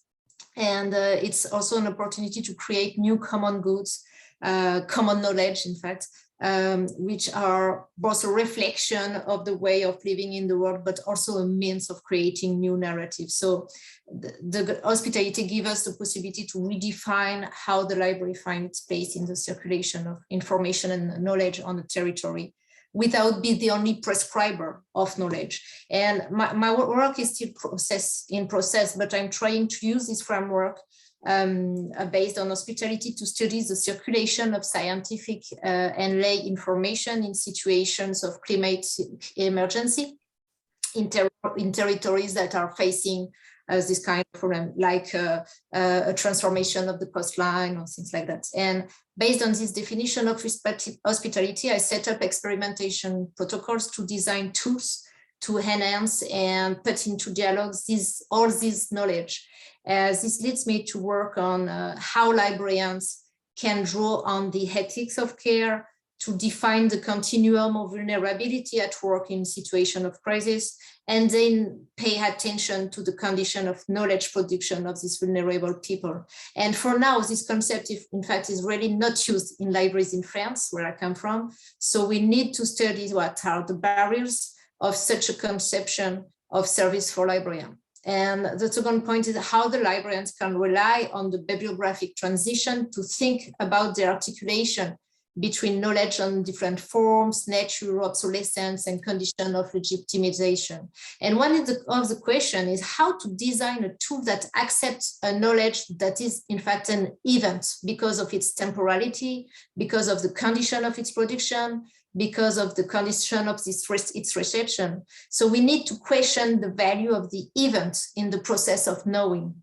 And finally, it's also studying how the librarians can accompany vulnerable people in giving voice to their experience, which I bring closer to the question of community literacy, that it's something that we are absolutely not discussing in France.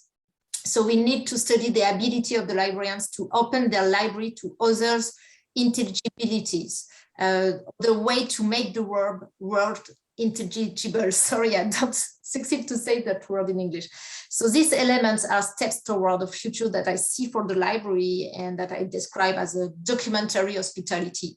It's a library that gives a real place to information and knowledge, and not just a place where everyone can come. It's not enough for me. So the library can once again become a real public space, which really puts people and ideas and objects in circulation. Thank you. Thank you so much. It's been all wonderful. And, you know, for the interest of time, I think this panel could be like 2 hours, but that's all right. For the interest of time, I'm just going to ask for a 5-minute round, a 1 minute final thoughts, just 1 minute from each of you. And then we can open up the floor for questions and insights from our audience. So Stephanie, 1 minute, final thoughts. First of all, I want to point out the importance of collaboration, advocacy, and awareness. Media does not exist in a vacuum. So the principle of good and enterprise, you need to share your knowledge with training your peer librarians, your liaison faculty members, information technology, the overall administration. So it needs to be an ongoing dialogue, basically, with your Office of Disability, Diversity, and Inclusion. So in summation, I hope this article will inspire other libraries and librarians to adopt this principle. You just have to start a little bit, and thus supporting and fostering all kinds of students for their success in academia and beyond. Okay, and Marie, Dr. Marie. Thank you. Final thought. Well, I think that if we want to further clarify the model of reflective practice for professionals, we should address the issue of participation and its role in designing libraries as an equitable access environment. For once we say that the future of library is in libraries as participatory systems, what does that mean? How do we concretely determine who participates? How do people want to participate? What is the appropriate duration of this participation to be productive? What power do participants have in the process? At what level? What stage? Who documents the narrative of the created content? Who interpret them? Who makes the decision afterwards? Who ensures the concretization and transformation of the product of participation into action and social transformation? How do we evaluate the impact of participation? So I think that there's a lot of questions for us ahead. Thank you. Thank you so much. Mariella? Yeah, so I wanted to, with this last minute, just argue for accessibility as being included in the acronym of DEIA, because none of this really matters if people can't access that. And I think a lot of times people sort of think of accessibility as differently abled people and as disabled, which is absolutely a part of it. But we really want to talk about, when we're talking about cultural knowledge, there's different ways of accessing cultural knowledge. That's access. And if there's one way of speaking a language, the culture as authority, then if there's no way for them to access it. And I do talk about it a bit in my paper with reparative archives, going back into our histories and sort of fixing it to incorporate the cultural knowledge that was discounted initially. So I want to end with that I think accessibility is incredibly an important part of DEI work going forward. Exactly, thank you. And Dr. Betts, the final thoughts. Yes, my final thoughts is that I think we would benefit in library science in this moment to use some concepts from philosophy, all the time from philosophy, but specifically some like the concept of inhabiting the world from Heidegger, but which is used also in ecosophy. The concept of kinship, used in particular by Arroway and Desprez, and the concept of trouble from Arroway too. And for inhabiting the world, I think this concept invites us to pay really attention to the ways in which the world is a place of life. And library has to find their place as an inhabited place, sure, but also as an institution whose mission is to serve this possibility of inhabiting the world and living in it. The concept of kinship invites us to ask the question how to collect all the words and knowledge of a territory and how to make them heard. And there is inside the question of putting back the library at the heart of a narrative process. Okay, and finally, the concept of trouble is interesting for us because among all the richness of this concept, there is this idea for me important that the library is also a place to raise the trouble, a place that we can positively conceive as a place of ignorance rather than a place of knowledge. It's very quick, sorry, but. Oh, no, thank you. Thank you so much. This was such a wonderful panel, such an explosion of ideas and contexts in which this is all about context. And I think all of you, my mind is churning from each panelist statements in all of the areas, but I want to take the time now to give the audience present, or those present, a chance to offer any comments or questions at this time.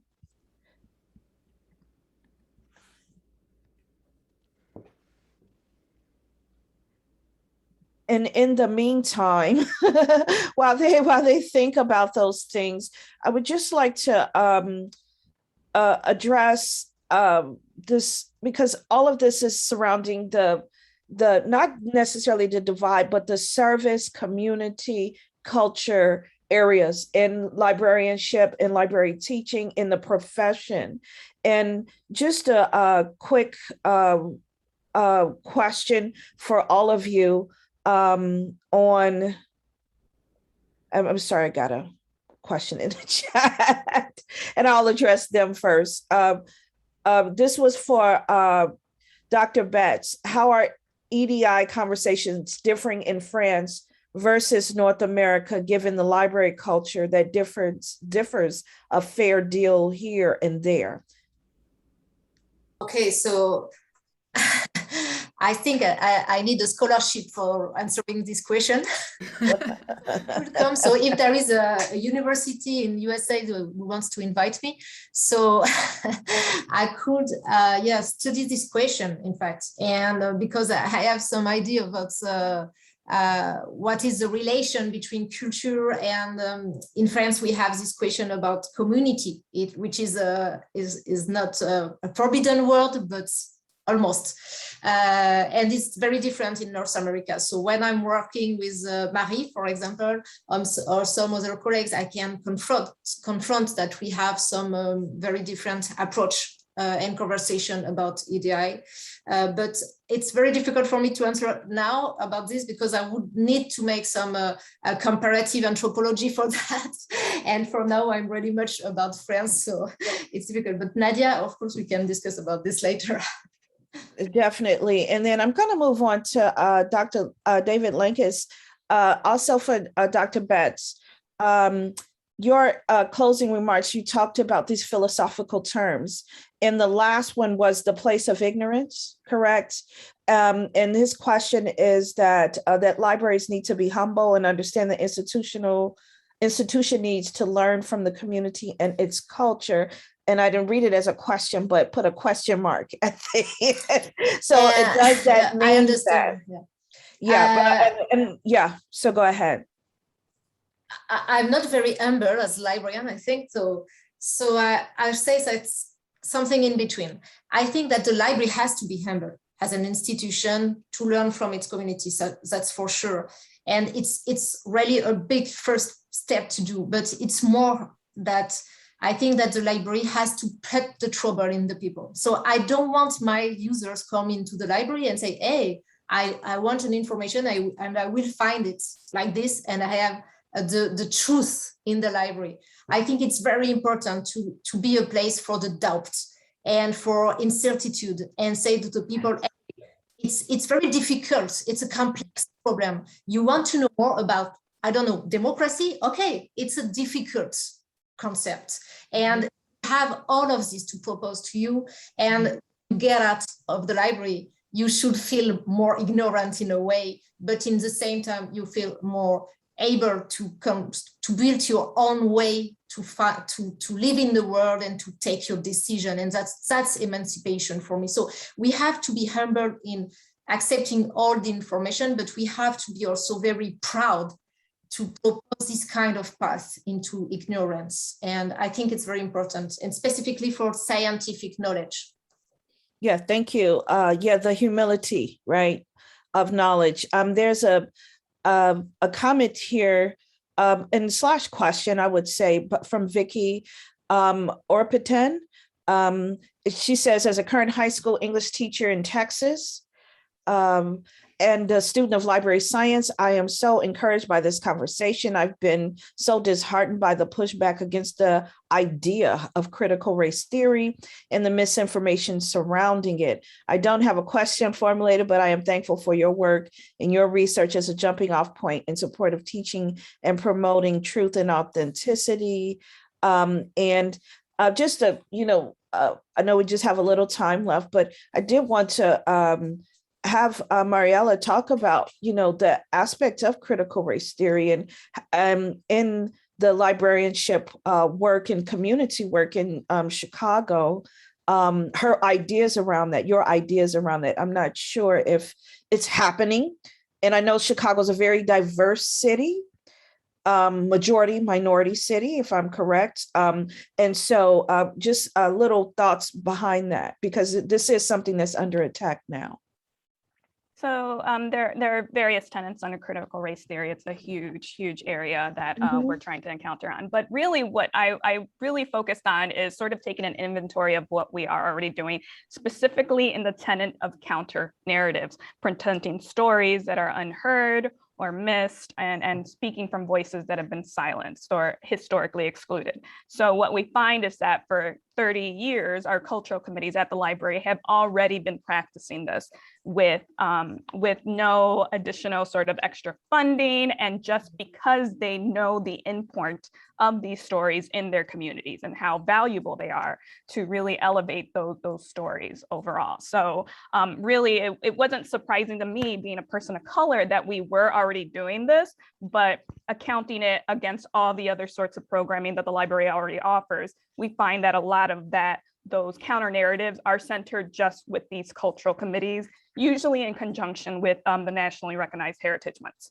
So I thought that was really interesting, but it's also like sort of a recognition for the staff who have been doing this for 30 years, that you have already been practicing an incredible, influential tenet of critical race theory without even being able to, articulate it in a language that people sort of understand. So it was just sort of a lot of this is stuff we already do, stuff we've already had questions, but just validating that they are already practitioners of something they thought they were not, that I thought I was not qualified to even begin to understand. So, and that's a lot to say that to staff, to us practitioners, we to say that we are actually have this theoretical framework that we have already been following without even knowing it. All right. Yeah, perfect. Thank you for that. And I would say, just to add, I believe Chicago is a unique position where they inhabit that already and have done so for generations, but not so much so reported on. And there's a question here. Well, I'll take the comment first, and this is from Ruprecht Pierre Andre. I'm sorry if I'm mispronouncing your name, but it states here as they state here, as the Mexican librarian Ramon Salabarita puts it. I know I butchered that. Everyone who enters a public library has knowledge. Good libraries take that into consideration, or take a lot of that in consideration. I didn't get the last part, but it puts the onus on us to understand what is represented when it walks in the door, and that's the humility.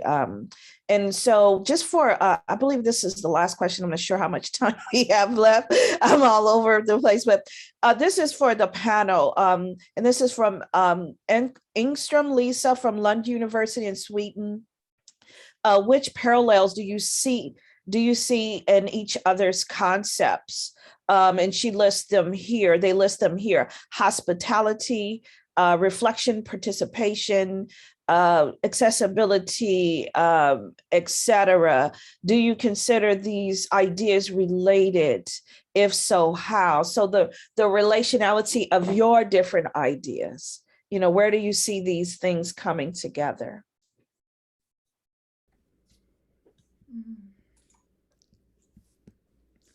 Well, I think say a few words about this.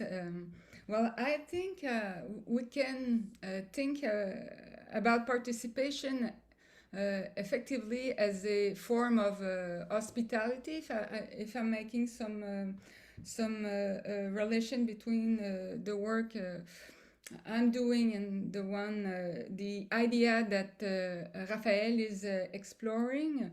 We can think of participation as a form of hospitality and also as a form of design of care. And I think that we can see this relation toward a preoccupation to have more attention, to be also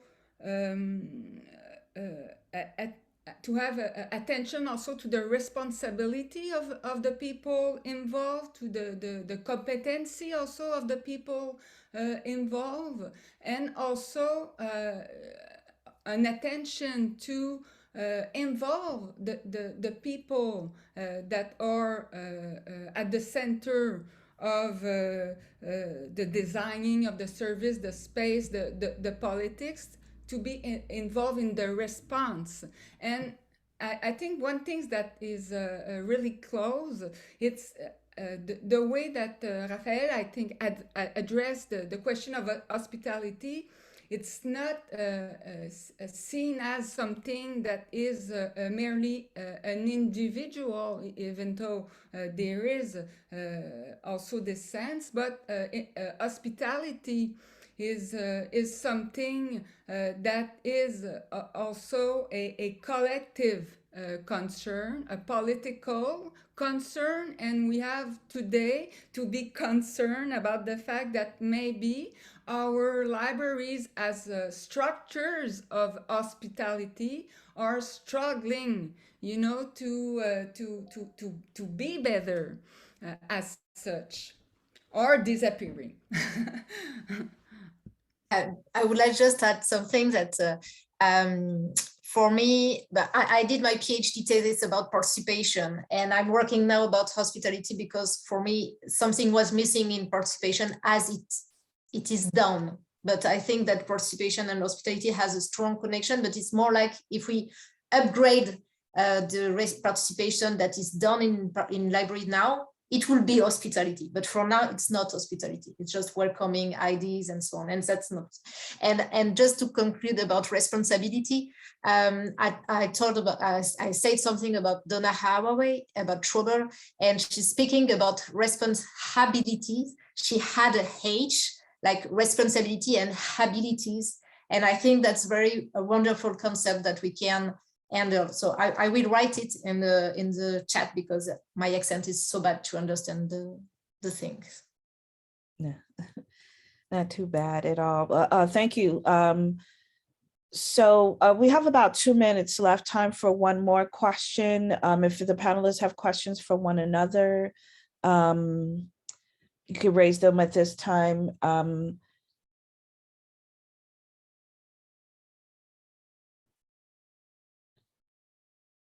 Okay, and I'll just say that it was a pleasure to moderate this panel. I would like to thank all the people behind the scenes, Vanessa Kitsy, David Lincoln for the program, the moderator help, Tessie, thank you so much. And thank you for bringing such wonderful ideas. I'm invigorated by the work that's presented here, and the philosophical ideas that are coming out of the work and this whole collective prospect, and these ideas that challenge systems, right? Because you're all talking about different systems in context. And I thank you all so very much for this. And I will be in touch with you separately off platform because I've so enjoyed each of your work. And I would like to thank the audience and just send us off to break. But thank you. Thank you, Professor Gray. Thank you. Thank you. Thank you. Bye. Thank you. Bye. Thank you. Oh. And I guess we're now at a coffee break. Yes, that is correct. Thank you kindly, Dr. Gray, and thank you to everyone for your very inspiring presentations. We will return at 11:40 to continue.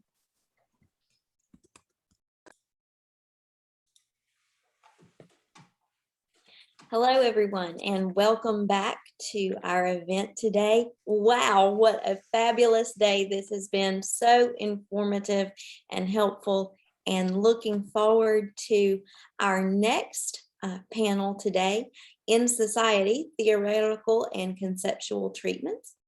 And so I'm also now going to turn this over to our moderator, Dr. Abby Phillips, who is here with us today.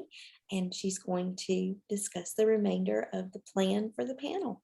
Thank you all. Hello, my name is Abigail Phillips, and I'll be the moderator for this panel. We'll have, our schedule will look like, oh, here's all our papers. Our schedule will look like for just 5 minutes, we'll do the intros, and then we'll move on to questions and then final thoughts and a Q&A. Sorry, my cat is being disruptive.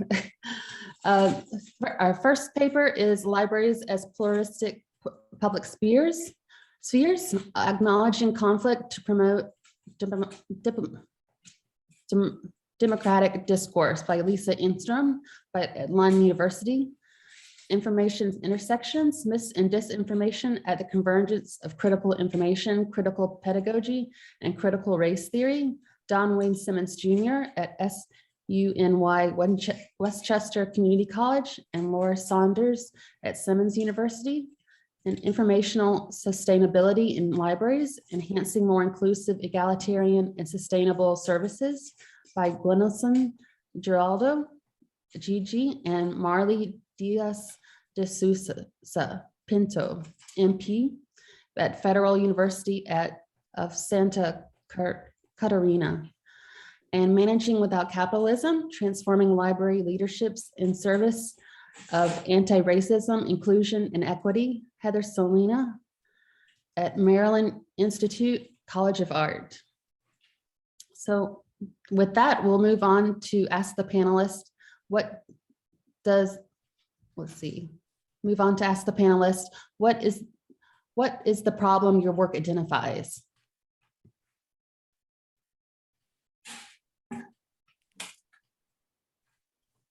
Okay, should I start then?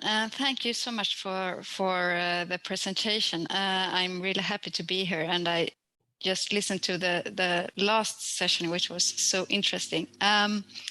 Yes, but the problem my work identifies is the assumption that public libraries simply are open for all. Of course, the accessibility is a fundamental feature of public libraries, and it is highlighted in library policies. And the accessibility at public libraries is also an essential aspect emphasized by the rich flora of library and information studies research that utilize Habermas' concept of public sphere. And this research points to how libraries enable interpersonal meetings between people with different lifestyles and background, and thereby promote democracy, participation, and not least inclusion. However, this symposia in itself is an argument against this proclaimed openness, because as we have listened to presentations bear witness of exclusion and unequal access to library services for different groups of users. So in my article draft, I explore the assumption of openness and participation underlying research on the library as public sphere, and I reflect on adverse effects of promoting inclusion.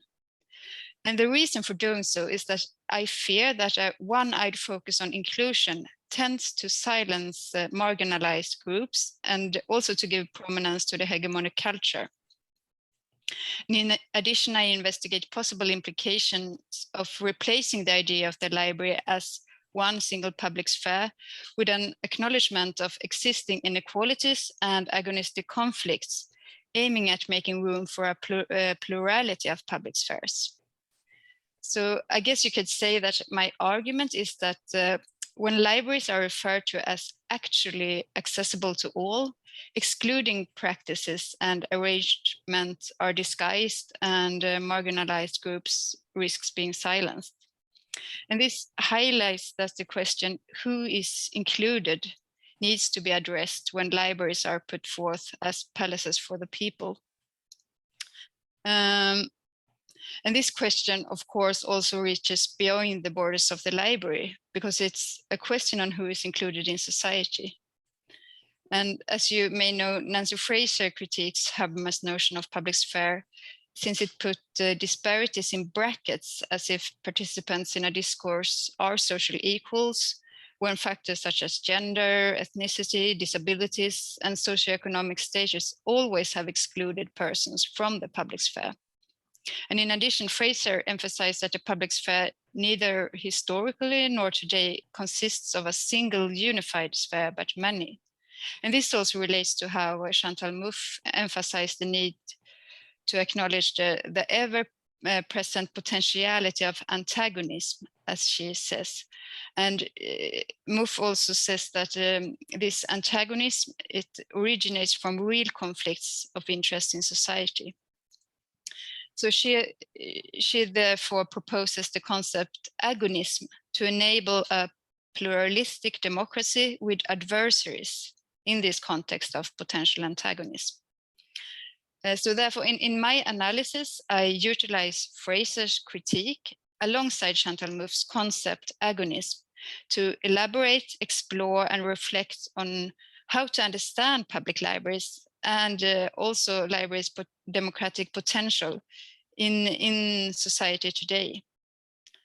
Thus, I explore the library as a place enabling multiple public spheres where different groups can strengthen their social identity and also make claims of power.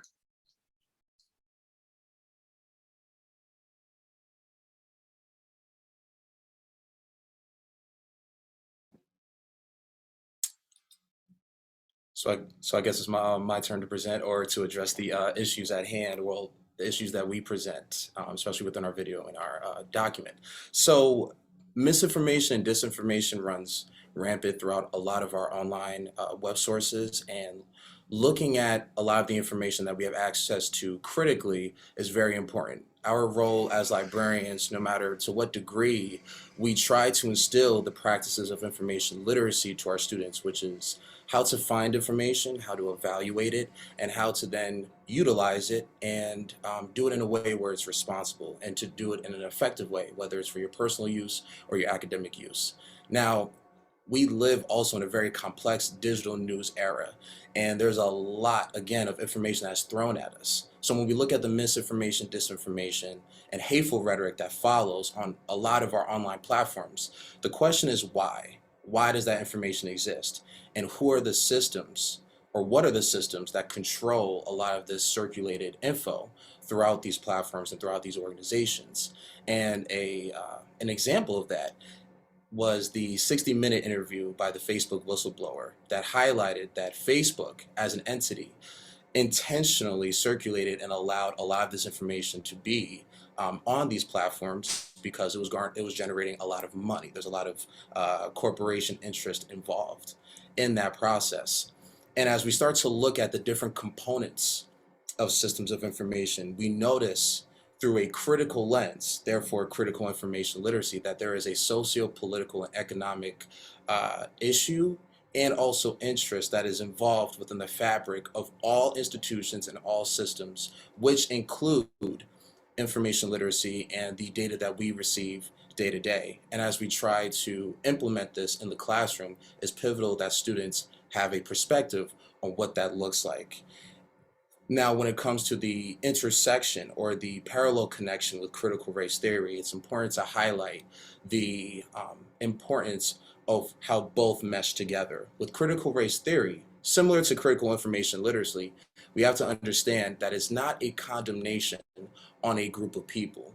We have to highlight and really focus on the aspects of history, politics, and class systems and how they're embedded in the fabric and legislative aspects of our country. and this spreads throughout all institutions, including the institutions of information.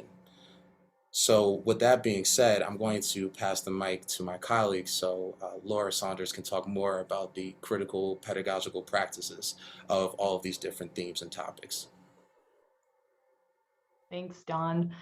So as Don said, my part here is to just kind of supplement what he said around critical information literacy and critical race theory, because part of our perspective in our presentation is that we're asking librarians to engage with some really complex systems, and not just to engage with them themselves, but to actually teach their patrons how to understand these things.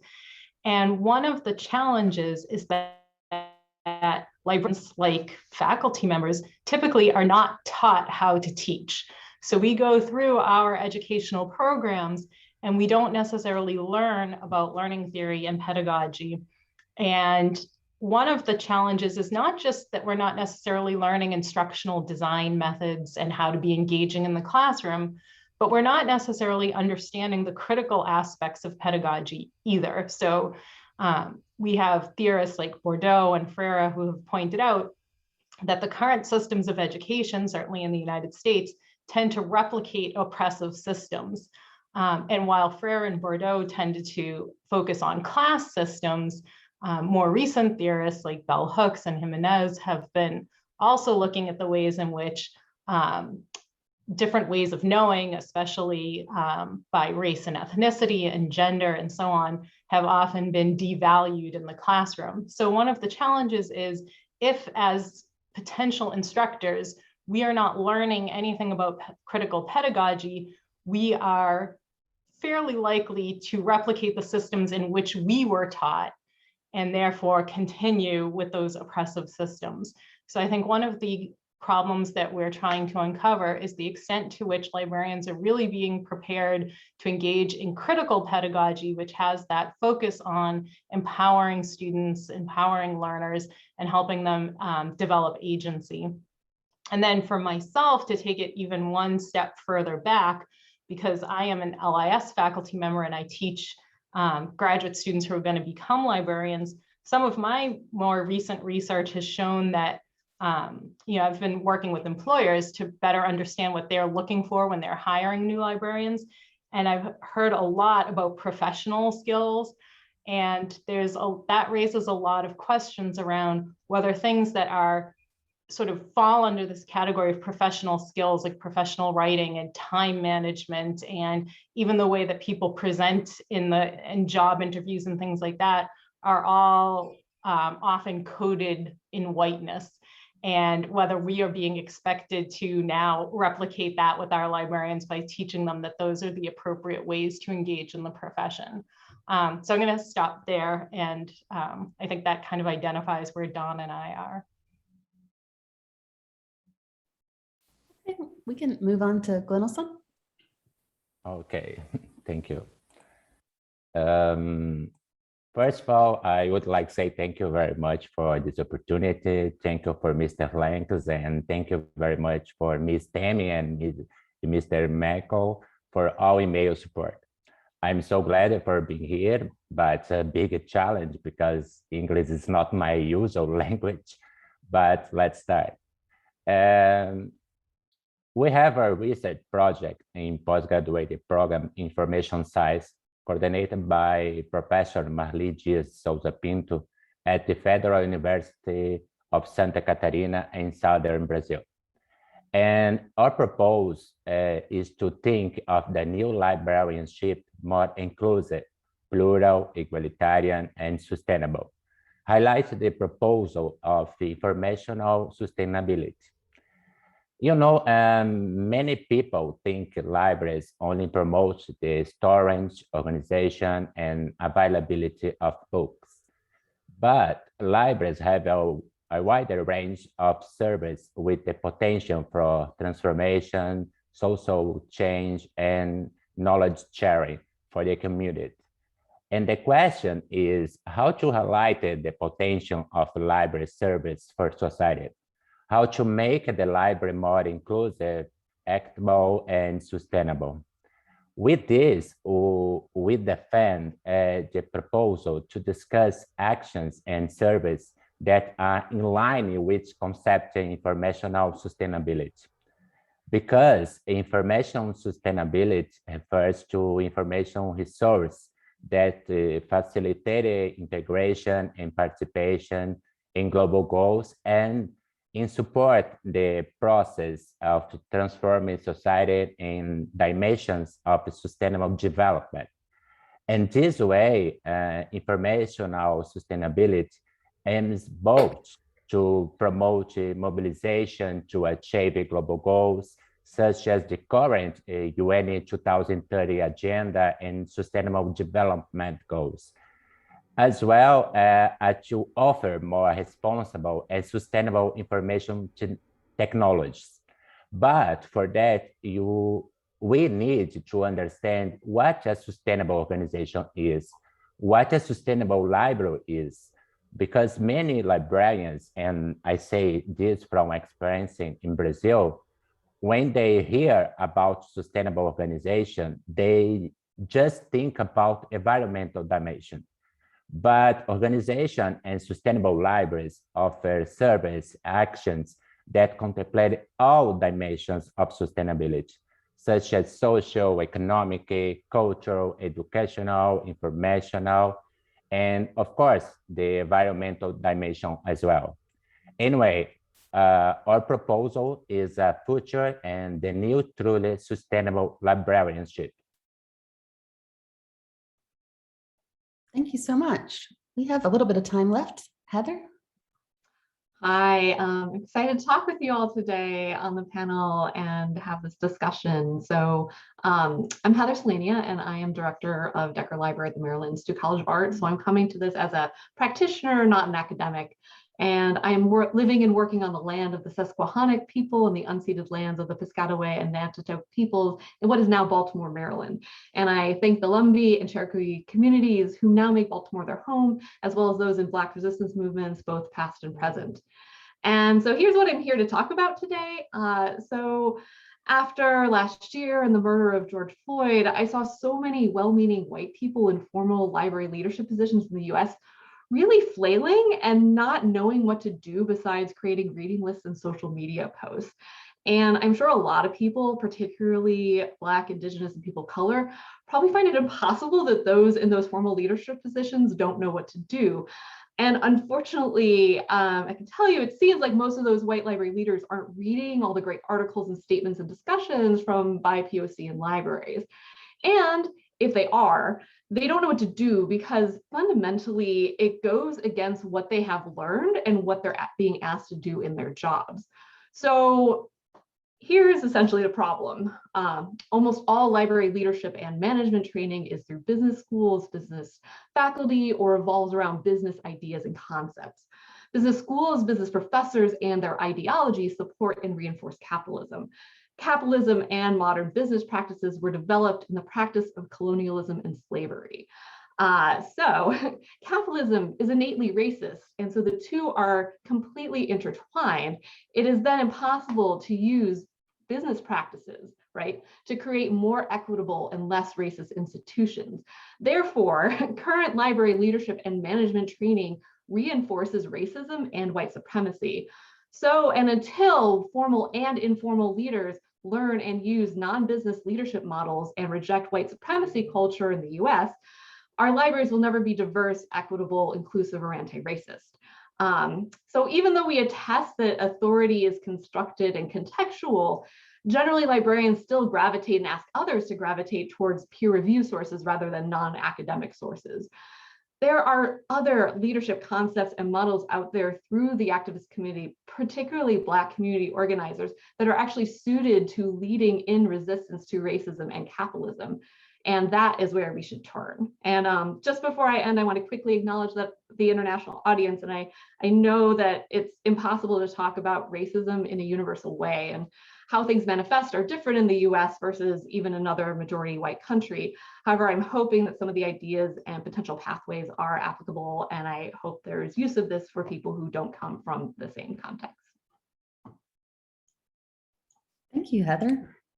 And we'll move on to our second question. We have about 10 minutes to talk about what do your findings and observations tell us about the future of libraries and librarianship as related to the Symposia topic of post-neutrality. And we can start with Don and Laura. So I think when it comes to post-neutrality, especially connecting it to the theme that we're focusing on, it's important that instruction continues to evolve because we want to make sure that the inclusivity part is always there. And making sure that it's inclusive, making sure that students have the right resources is pivotal. And to give it back to critical information literacy, just for a quick second, there are so many different aspects that are highlighted with all of these different themes that we're discussing. So as we kind of, especially with critical info lit, subjects like information privilege, and even online, when we look at search engine algorithms, those are aspects that students must be familiar with, because with information privilege and how marginalized voices, even through academic publishing, people of color, aren't necessarily highlighted within the results that students have access to, it's important that that accessibility or accessibility of information, that students know that is crucial. And even when we look at search engine algorithms, these algorithms have been set or have been made by, for the most part, white Anglo-Saxon men. So the results will be skewed, and the results will then give patrons, especially students, skewed results. There was a study done by Sadia Noble, who is a professor of communication at the University of Southern California, who did a study on Google and how information, especially when it pertained to groups of people like Black girls, Latin girls, Asian girls, the results would be sexually explicit, and they were highly offensive and derogatory in terms of those group of people, rather than sources that would reflect positively on those group of people. So for that study, which Google then, after she published her work in 2018, fixed that issue, resolved that issue, we now have to move forward by highlighting those ailments. And we have to do that in the classroom, especially if we want to move in a progressive direction. And if I could just follow up a little bit on what Dawn said, I think that from a critical pedagogy perspective, I think there's a couple of things, but the first is that just as we're recognizing that information literacy are not neutral goods or entities, we likewise have to recognize that teaching is not a neutral action, and that as soon as we step into the classroom, that there are power dynamics and there are those historical and socially cultural systems that we are operating within. And so I think that what this means for the future of librarianship, again, is that our librarians really need to have some grounding in all of those historical cultural frameworks, so that they can then understand, and the pedagogical framework, so that they can then understand how they can push back on them and challenge them while they are teaching. And so they can understand better how the choices they make in terms of how they set up their classrooms, the teaching activities that they might engage in, the assessments that they might use, are all going to be structured in such a way that may and probably will value certain kinds of knowledge over other kinds of knowledge, and certain kinds of experience over other kinds of experience. And so part of it is learning to be reflective, so that we're continually critically asking ourselves, why are we doing things a certain way? Who might we be including and who might we be excluding? And thinking about what might be some other ways. And I think just to kind of get back to build on what Heather said, just as library managers are sometimes relying on a lot of the, and as Dawn said, the information that we're getting that is often created and preferenced, created by white people and white men maybe in particular, and then preferenced by the systems. It's the same thing with educational literature. And so we have to really learn how to get out there and find other sources of information, additional sources of information to build our frameworks.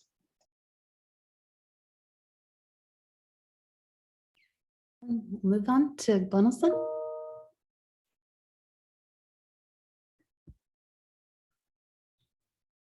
Me conocen? Okay. Thank you. Thank you. Okay, so we think that libraries and of course also librarians need to be connected with the needs of society. That is to promote a more secure, egalitarian, plural, and inclusive society. Give opportunities to all people everywhere. And libraries can, and I shouldn't be institutions that help people, society, and humans to achieve these things. And the International Federation of Libraries Associations and Institutions, since in 2014, through the Lyon Declaration on Access to Information and Development, has been working to mobilize the entire World Library category to promote access to information with the objective of transforming a safer and equitable, inclusive, and sustainable society. And of course, to ensure that everyone has access to and is able to understand, use, and share the information necessary to promote sustainable development and democratic societies. As well as starting in 2016, supporting the UN 2030 Agenda and Sustainable Development Goals through the IFLA's International Advocacy Program, which has also been very well disseminated in Brazil by our Brazilian Federation of Libraries Associations. Finally, we believe that currently libraries and librarians must rethink the service actions and projects, giving support to transformation of a more responsible society. Also must fight to more egalitarian, inclusive, and sustainable public policies. Through the security and quality and responsible access to information, you can help in this transformation, all right.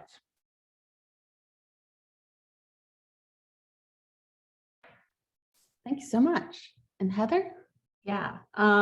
So, in terms of like that transformation, right? Like I want no less than to completely change how we approach leadership concepts and stuff like that through library education, through our own institutions education, how we relate to each other, changing hierarchies within libraries.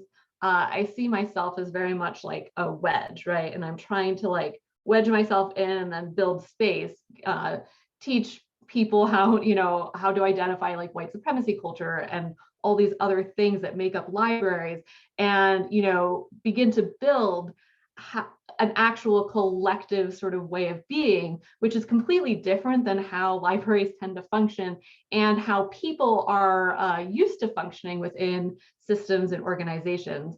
It's much slower and it's complex, and people aren't comfortable with it, right? And that's not to also say the challenges and issues of like how workplaces have traumatized people, especially by POC, right? So there's all of this kind of intermixed here. But I see leaders in formal positions like myself really needing to self-educate until like more of this information is out there, and that sort of stuff is in what I wrote, and we're supplementing sort of like the Harvard business concepts with something like Adrienne Marie Brown's emergent strategy, which is, I think, a text every person in the library should read, honestly. So I'm wanting a completely different library and system. If we don't do it, then we're going to fail at our EDI objectives. Thank you. And Lisa? Yes, my findings point to the importance of not take accessibility and openness in libraries for granted. And it also stresses the need for acknowledging the historical as well as the present societal context of inequality and discrimination, which all of us are talking about today, and to acknowledge that it's part of public libraries today. And when the library's role to foster social inclusion and common norms and values is put forth, then aspects of power relating to cultural differences tends to be overlooked. And even though existing segregation and a diversity of culture and values and interests are considered in this LIS research, it does not discuss the often prevalent hierarchies of culture. And as Nancy Fraser says, that in stratified societies, unequally empowered social groups tend to develop unequally valued cultural styles. And that is something to remember in this, in relation to this. And I guess that more recent research on libraries as community builders has a slightly more explorative and problematizing approach in relation to how libraries are described as public spheres. But I argue in my text that the postulated democratic role of the library is the same in this research, and that role is to contribute to overcome potential conflicts and segregation by forming these unified public spheres in which persons of different lifestyles can interact with each other and foster mutual understanding and tolerance. And the aim to reach a rational consensus is highlighted. And in an unequal society, which we live in today, where different cultural expressions and norms are hierarchically structured, the aim of developing tolerance and shared values risks to individualize a structural problem and also to enhance the binary of us and them. So when inclusion is propagated in this context, it therefore risks to reinforce hegemonic power and to stand in the way of agonistic discourse. So I guess also there is a connection here between maybe my paper and what I hear from Don and Laura about this, to kind of what do we mean with inclusion, on whose terms, and can we have a kind of critical and reflecting approach to the concept, and what would that mean? Yeah. Thank you so much. And for our last, well, not really question, but we have about 10 minutes for final thoughts and ideas. Glenelson, we'll start with you.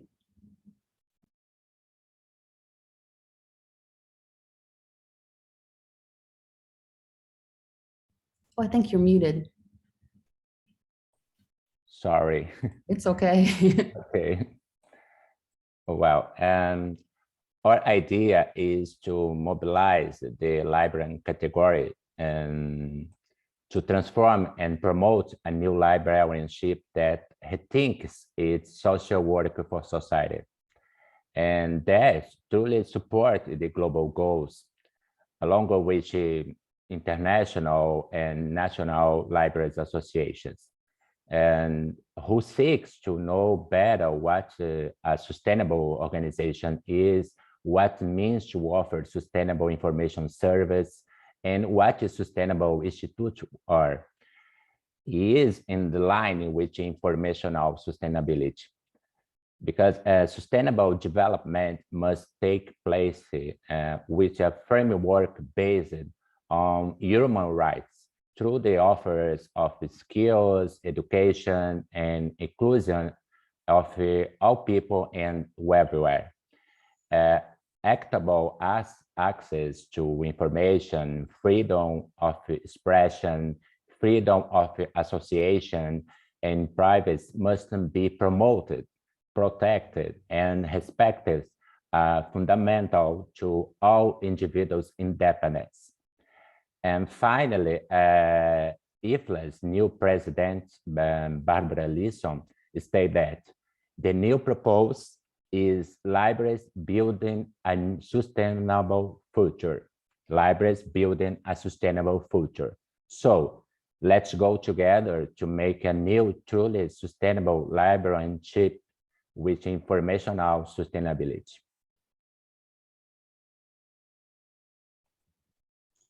Pass it on to Heather.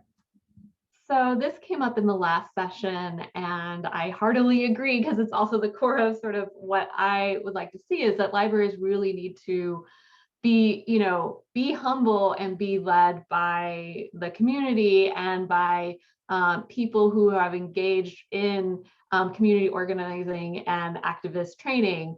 We actually don't do leadership well. We don't do caring for each other well. So let us learn by those who are doing that work in the world, and have us really be in that space of each one of us learning and understanding new ways of doing things and structuring ourselves. Move on and pass it on to Lisa. Yes. Some final thoughts then. To sum up kind of my argument and drawing on Fraser and Muff, I identify two main risks with a consensus-oriented starting point. And firstly, it's that marginalized groups may be silenced when inclusion and shared values are emphasized rather than plurality. And secondly, it's when cultural and social hierarchies are ignored, the others are turned into enemies, and antagonism replaces agonism. Therefore, I argue that consensus should not be seen as a self-evidently and necessarily positive outcome of democratic processes. And this, of course, does not devalue neither democratic processes nor the role of libraries in these. On the contrary, it stresses the need to continue the investigation and discussion on how to facilitate a pluralistic democracy in which marginalized and discriminated groups can use the library to strengthen their voices and counteract hegemonic power. And in addition, it highlights the question on how a library that facilitates agonistic conflicts and multiple public spheres can be conceptualized and practiced.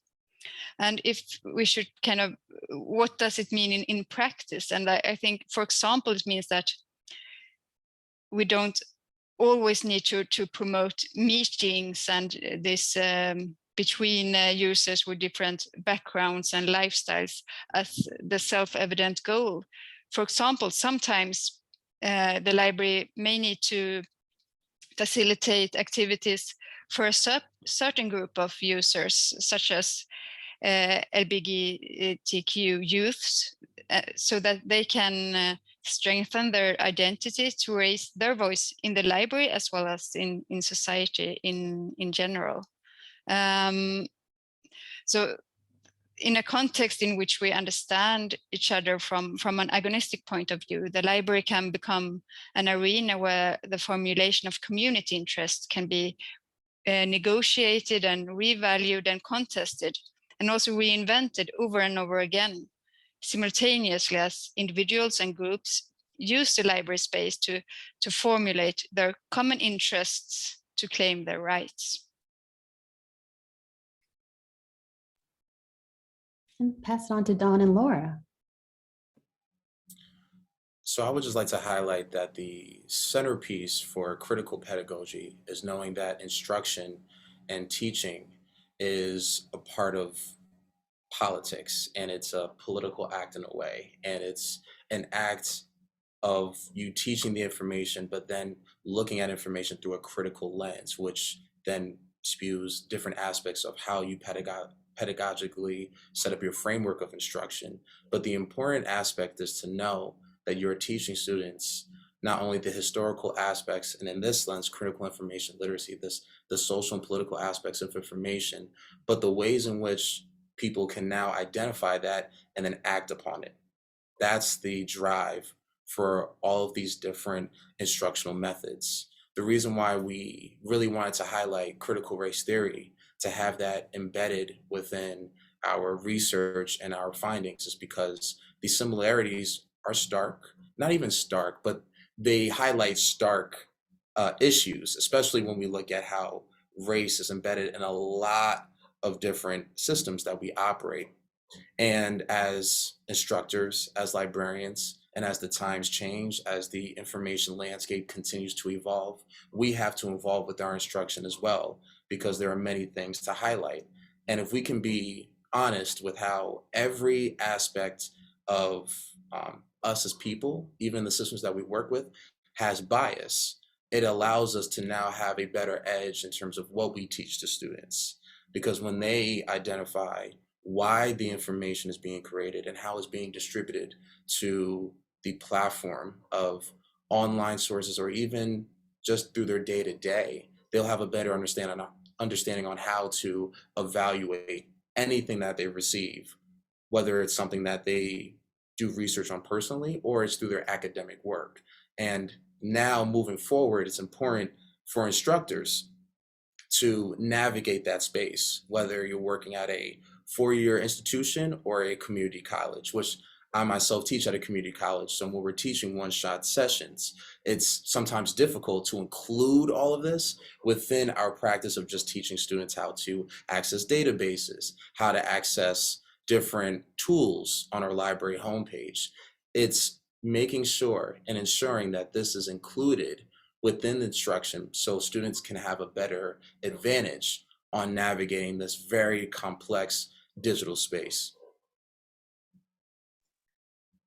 Thanks. And I would just wrap up by saying that I think what we need to do, what we want to do, is exactly what we're doing here today, right? Which is just asking these questions and forcing ourselves, encouraging ourselves to just reflect on what are the current systems that we're operating under, what are the current assumptions that we're operating under, and what are the barriers that those assumptions and systems create, and then how can we do them differently. And so for what Dawn and I are looking at, I think it's in particular asking those questions about the information systems themselves, and then asking them about how we're teaching these things in the classroom. So what are the assumptions that are underlying our information literacy instruction, and do those assumptions reflect where we really want to be, or do we need to think about it in some other way? With that said, you know, as I'm sitting here thinking about all of this right now and listening to all of these other discussions that have been happening today, what I'm struck by is that while I think it's true that we're not making the strides that we want to make at the system level in librarianship, at least certainly not in the United States, I think what we're seeing in these presentations is that there are some really great pockets of work being done, right? Like, I love all of the questions that Lisa was raising about inclusion and the way that our discourse around inclusion actually creates exclusion, right? But I'm also thinking about like the work that Don is doing at Westchester Community College. And I mean, he's really taking a leadership role there to try and infuse critical information literacy instruction into the program, even despite the barriers or, you know, the hurdles that you face when you're trying to do this on an invitation basis, on an, you know, one-shot session basis.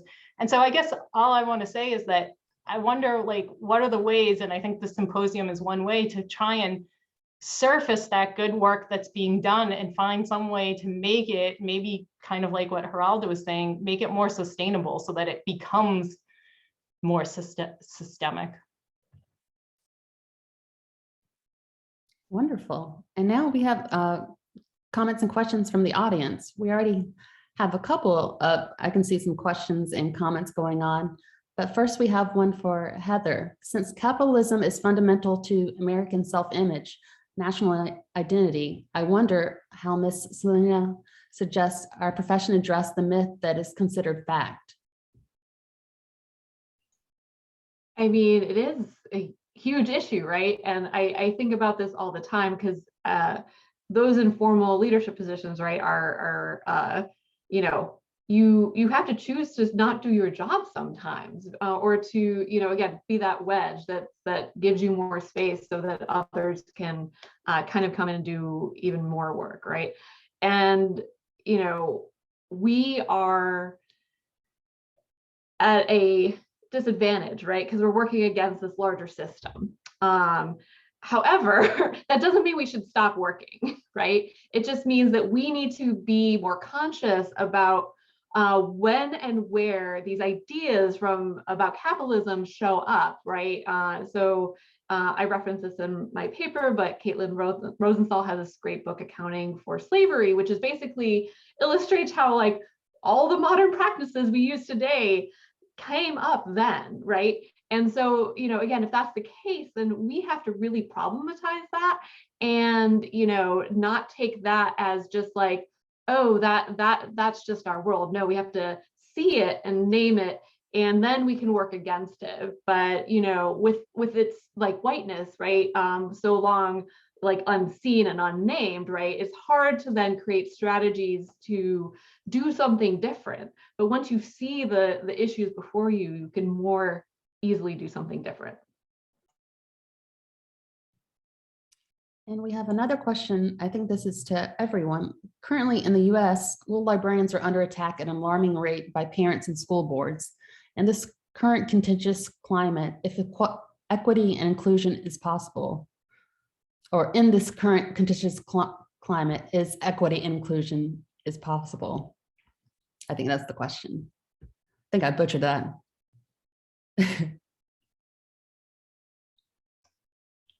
Well, let me jump in just because that question really resonates with me for a couple of reasons. First, because I happen to have children who, one just graduated from the public school system and one is still in the public school system. And, I was reading this morning in the paper about how the Republican governor's win in Virginia has been now framed as a parental rights win.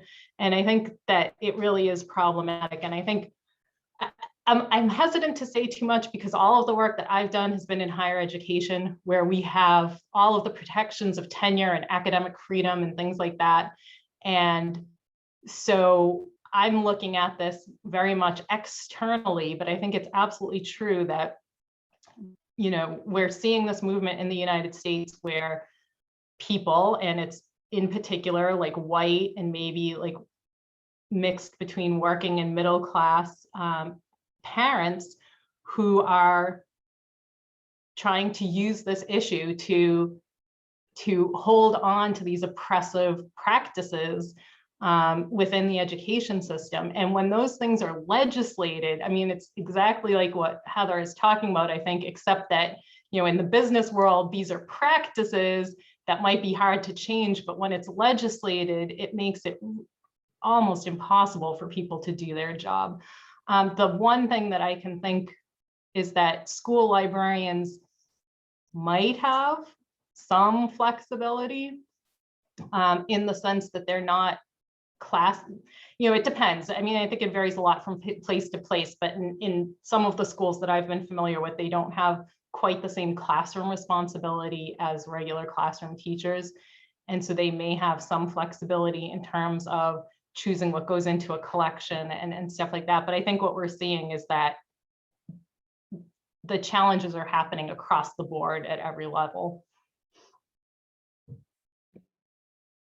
Just to follow real quick with what Laura said, and she mentioned a plethora of points that are very much relatable and something that hits home to a lot of us, because we want to include all of these things within our instruction, depending on the different institutions that we work for.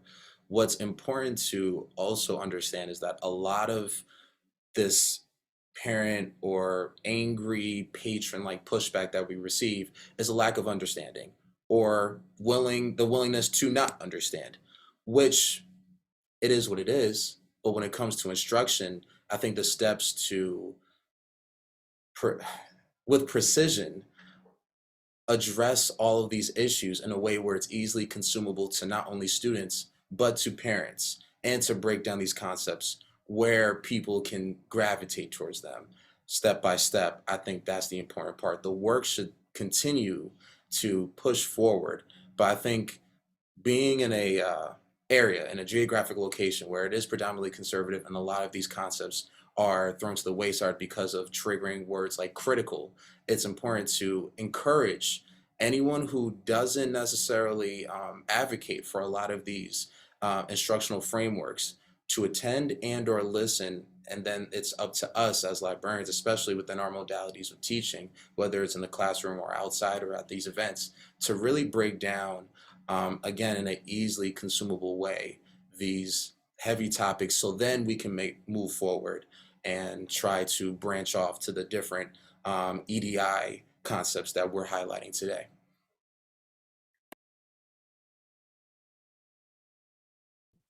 And we're just about to the end of our panel. Thank you everyone for your wonderful comments and thoughts. And thank you to the audience for these great questions. Yes, thank you all so very kindly. We do have another break now until 12:45 before we come back for our final panel for today.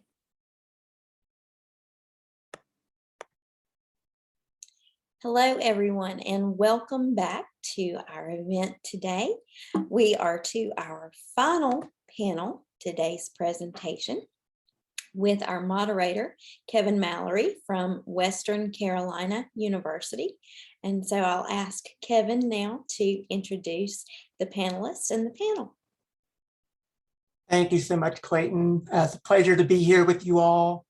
And today, our panelists for this session are in our first group of panelists. We welcome Daniel DeMonico from the University of Michigan, as well as Kayo Denda and Victoria Wagner of Rutgers University. And these panelists are going to be discussing their work, Libraries Advancing Social Justice and Improving the Healthcare of the LGBTQAI+.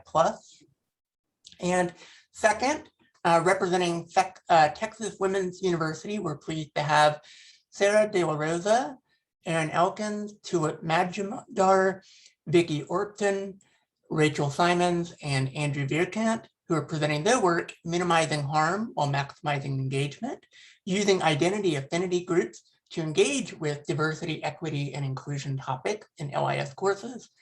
And third, we welcome Marie Erickson of the Bevica Foundation, who will be sharing the presentation, Library Information and Communication, Invitation or Barrier to the Public Space.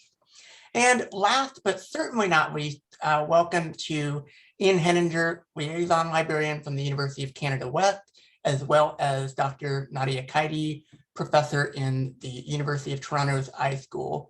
And Ian and Nadia are going to be sharing Doing Justice to Language in the Library Beyond Signage and Collections. So welcome so much to our panelists. And before I continue, what I would like to remind everyone is about the logistics. So we'll have 3 rounds of questions, with each round lasting 10 minutes. And finally, there's an audience-led discussion for the final 20 minutes of our session. And throughout, I really encourage everyone to participate, to make the most of our time together and to make it conversational.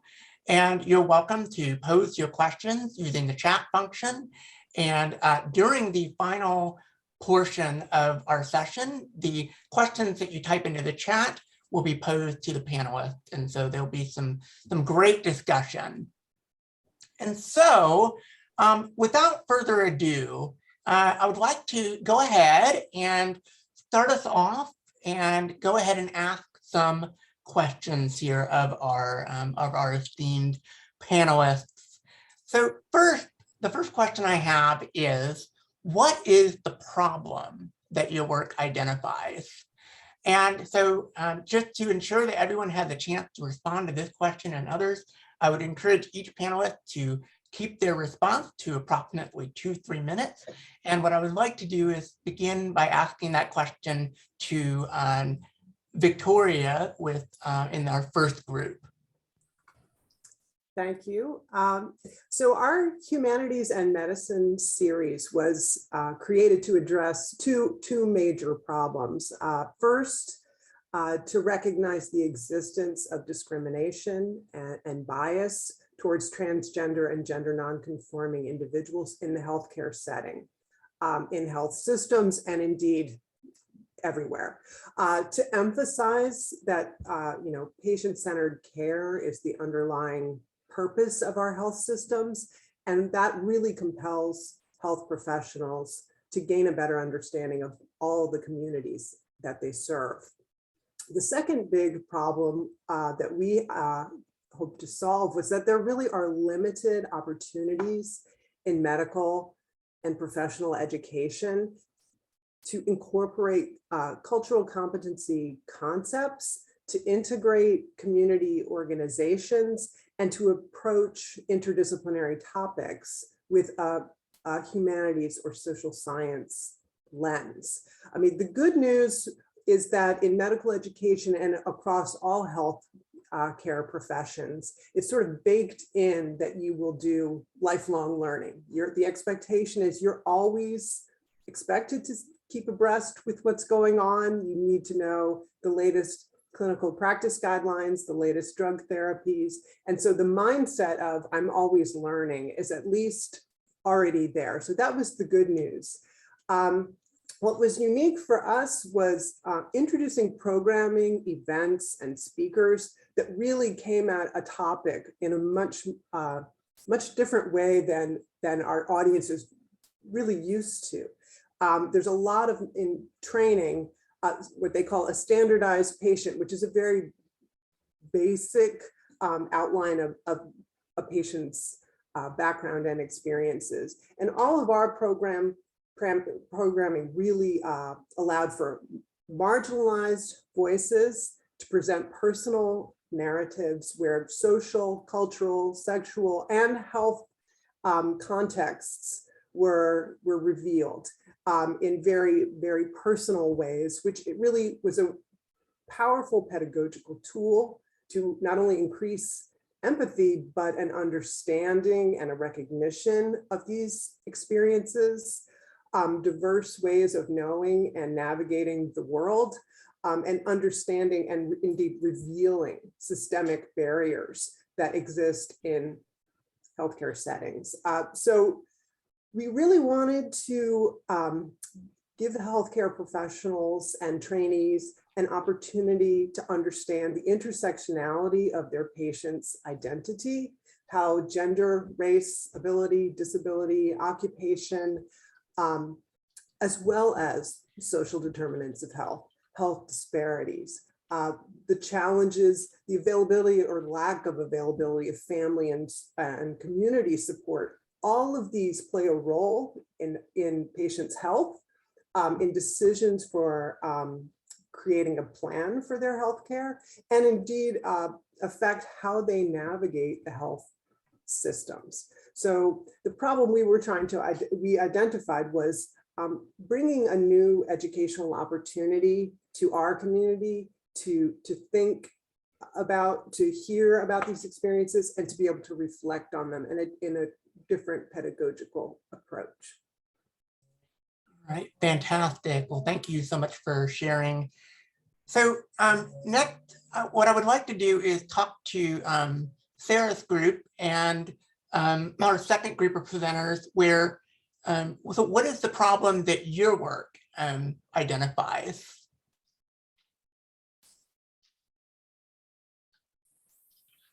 Dr. Elkins and Dr. Simons, would you care to explain it? Sure. I think we have had this multicultural librarianship course that had been in the books for a long time and really needed to be updated, and we had to figure out how to do that as two white academics in a way that would not reproduce traumatizing structures.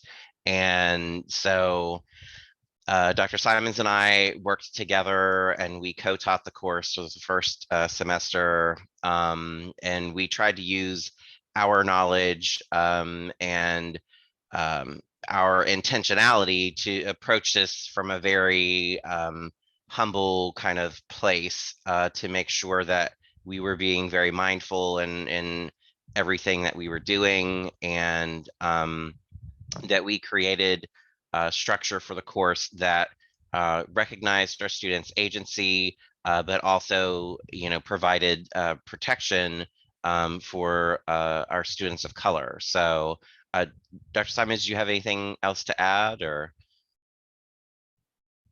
Oh, you're muted. I'll just say that, yeah, I think that for us, the problem is how do we create these kind of supporting learning spaces to talk about really difficult topics around race and identity and gender and all of those issues, while also allowing different perspectives to interact. And we were very aware that our students from marginalized groups may have different needs than our students from more privileged groups. And so how can we kind of balance those two things? And we were especially sensitive to the idea that if we created those kind of spaces using the idea of affinity groups for the identities, that this might make our students hyper visible or might make them a target for some of the other students in the group, especially white students in the group. And definitely also avoiding this reaction that some of our white students had initially of, oh no, we don't want to have separate groups, that's segregation. So how do we overcome that? Those were some of the problems that we see in addressing these within LIS courses, not just our class, but in the field more generally. And I think some of our students, we brought our students, and I think some of them also want to share kind of their thoughts on this issue. All right, fantastic. So for your students who are here, would you want to kind of chime in and just talk about your experience?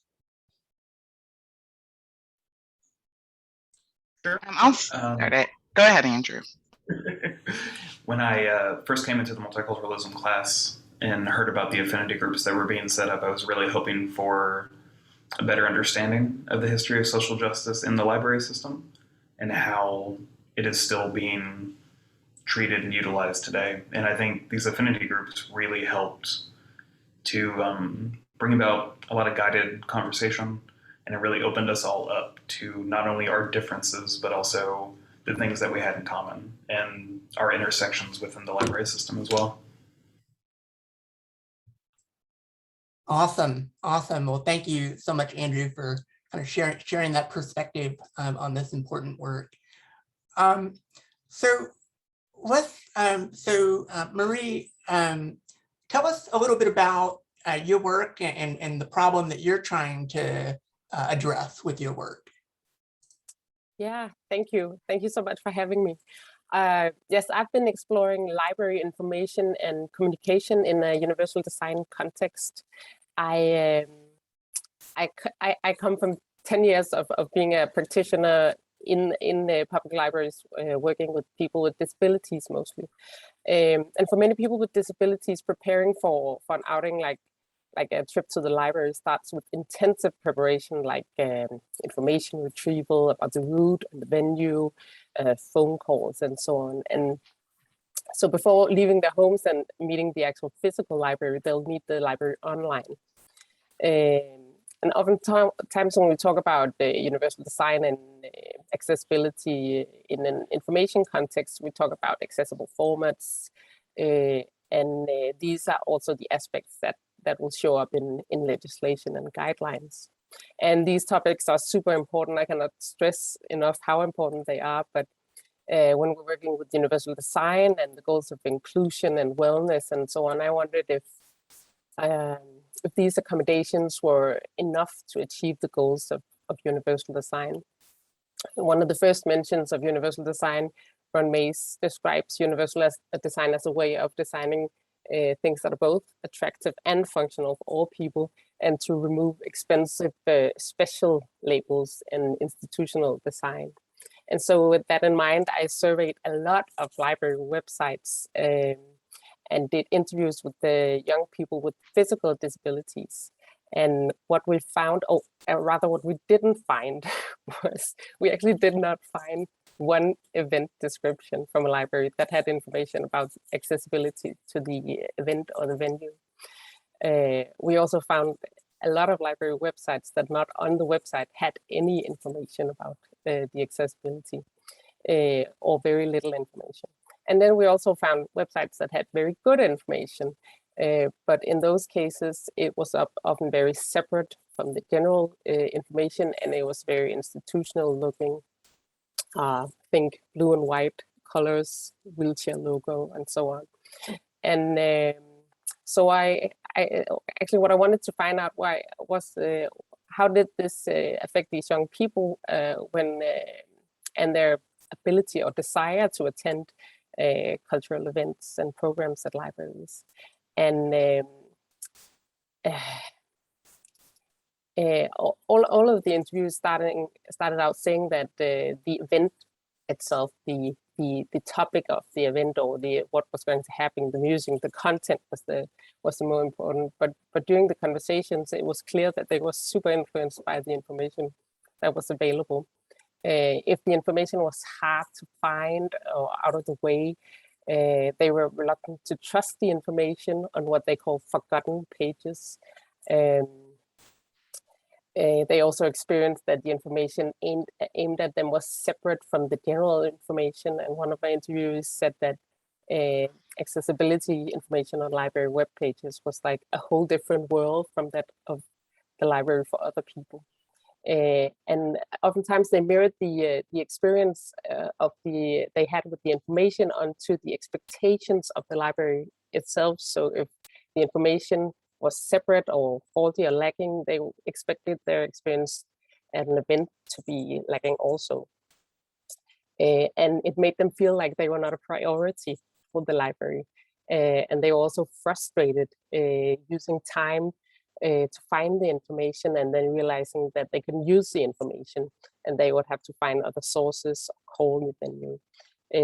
On the other hand, in the cases where text, words, or pictures, or details were well thought out, it made them feel like they were welcome, like someone had cared if they could attend. And that could be stumbling upon the right information, useful information, but also if the graphics and the pictures mirrored the rest of the website.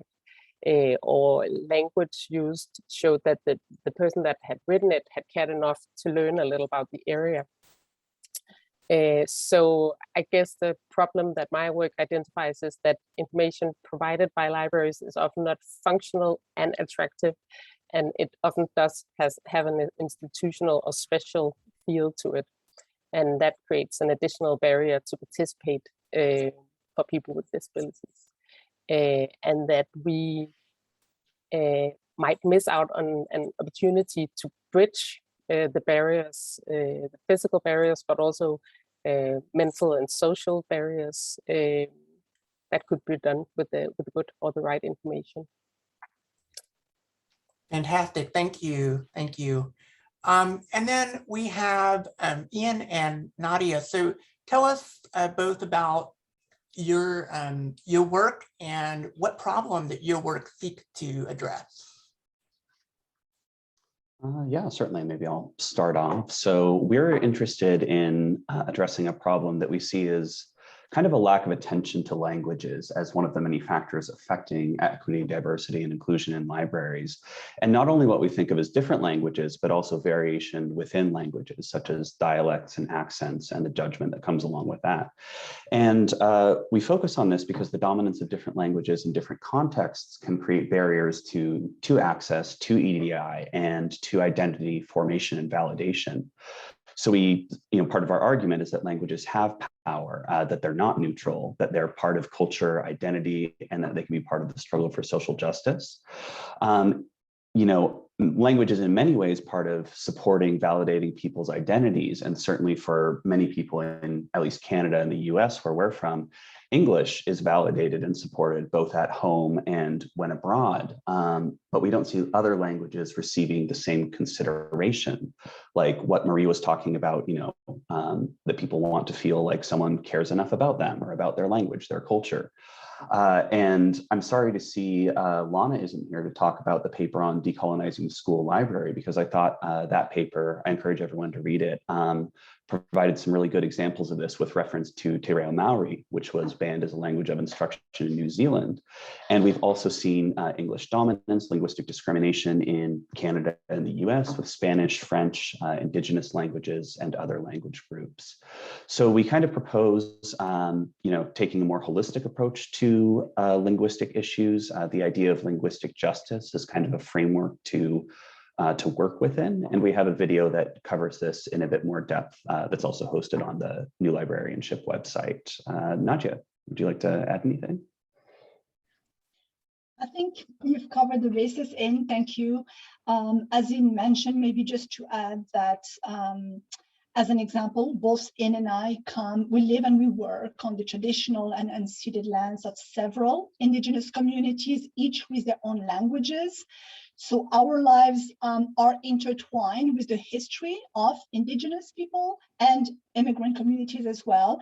And that includes suppression and destruction of some of these languages, as well as this ongoing work to sustain and revitalize those languages by and with indigenous people. So this is the problem that our work addresses, which is this recognition that languages have power, that they are important to culture and identity, and that for too long in LIS, we have not really included languages as part of these kind of visible dimensions that we often include under EDI. So libraries are incredibly linguistic spaces. They have textual content such as collections and signage and websites and catalogs. They also have verbal content in areas such as programming and reference interactions. So ours is probably an invitation to look at multilingualism, which is kind of the existence of different languages in our lives, as well as variation within languages, and to really pay attention to what this would mean for library practice and library development. And we both feel that the role of libraries in these conversations have been largely lacking, and that language, once again, is rarely included in discussions around equity, diversity, and inclusion, and we need to attend to that. Thank you. Thank you. Thank you. Well, I'm loving the conversation so far and the overlap that I think we're all kind of connecting dots here. It's great discussion. So let me ask another question. And so what do your findings and your observations tell us about the future of libraries and librarianship as related to the overarching topic of our symposia, which is on post-neutrality? So how about Sarah's group, would you guys like to start us off?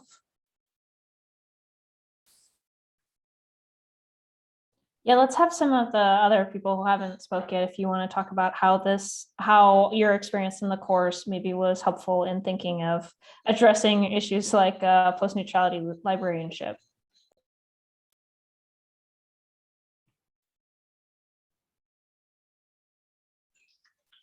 Okay.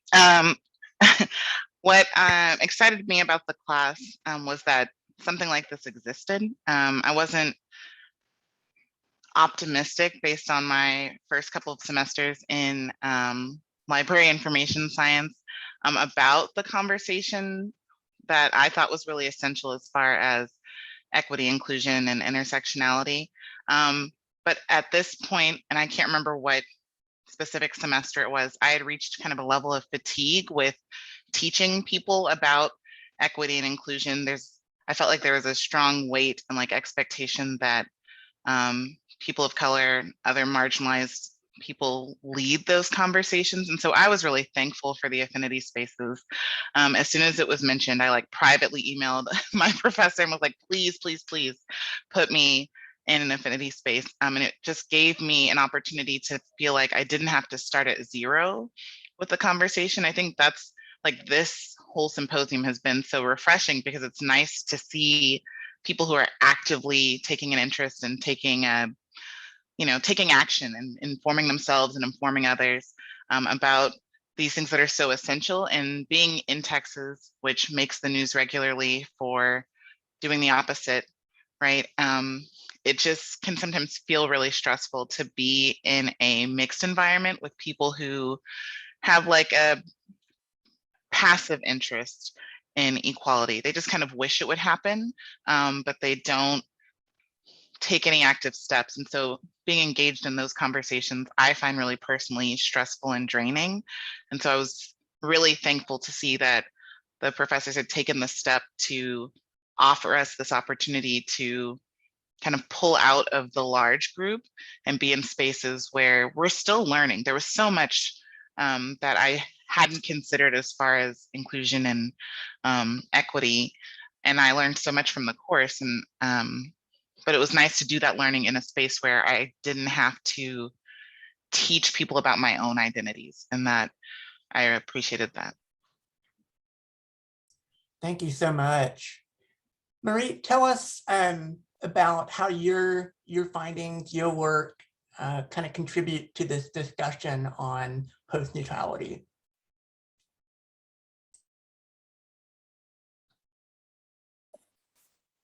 I've gotten out of the team meetings for so long, I totally forgot to unmute myself.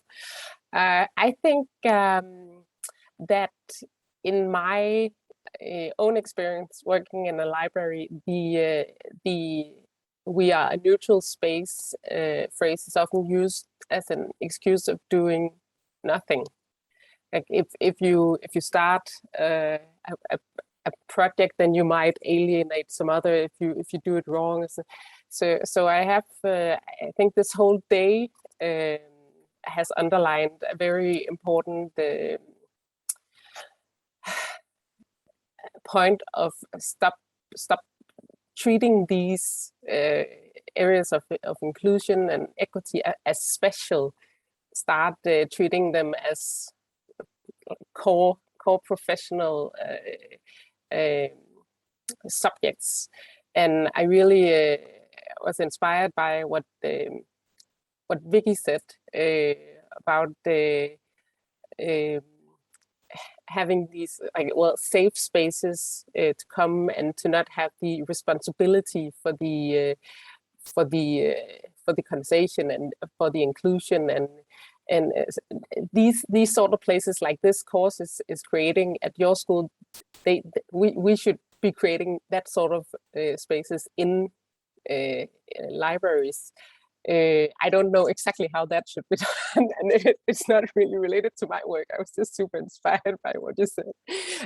But I think the main takeaway is in my work is also the stop labeling everything like special and for special groups, and start thinking about everyone in all the conversations. It shouldn't be like there's a logistics team and there's a reference team and then there's a whatever inclusion team. The inclusion team should be part of the whole package. It should be across the other teams. Well said. Well said. Thank you so much, Marie. And then how about Ian and Nadia? Tell us kind of how your finding kind of inform the future of libraries and librarianship as it relates to post-neutrality. Mm-hmm. Yeah, I mean, I thought the topic of this symposium was EDI, but I don't know, I kind of take issue with the term post-neutrality because libraries have really never been neutral. People have been saying that for decades. Maybe we're at a point where people are starting to talk about it more, which is great, but as I plug this every time I talk about language, but Denis Solis and Jesus Espinosa have a great chapter tracing kind of the history of libraries in assimilation, erasure, and the dominance of English relative to other languages, at least in the US context, and really making it clear how libraries are not and have not been neutral with regards to language. As far as the future goes, I'm not a futurologist, but I do think we're only going to see more linguistically diverse populations as time goes on. Yet the profession, at least as defined with people with master's degrees, remains overwhelmingly white and English-centric. And it's like Marie said, where disability is portrayed as something special, something extra, a nice bonus if you can get it. We see kind of the same thing with language. Like I've seen systems that have a multilingualism librarian or something like that, and really, accommodating both staff and users who speak other languages, who are navigating very linguistic spaces, needs to be something that's kind of implemented at all levels of the library, and not just having a collection or something like that. There's so much more work to be done in cataloging, programming, all these other things.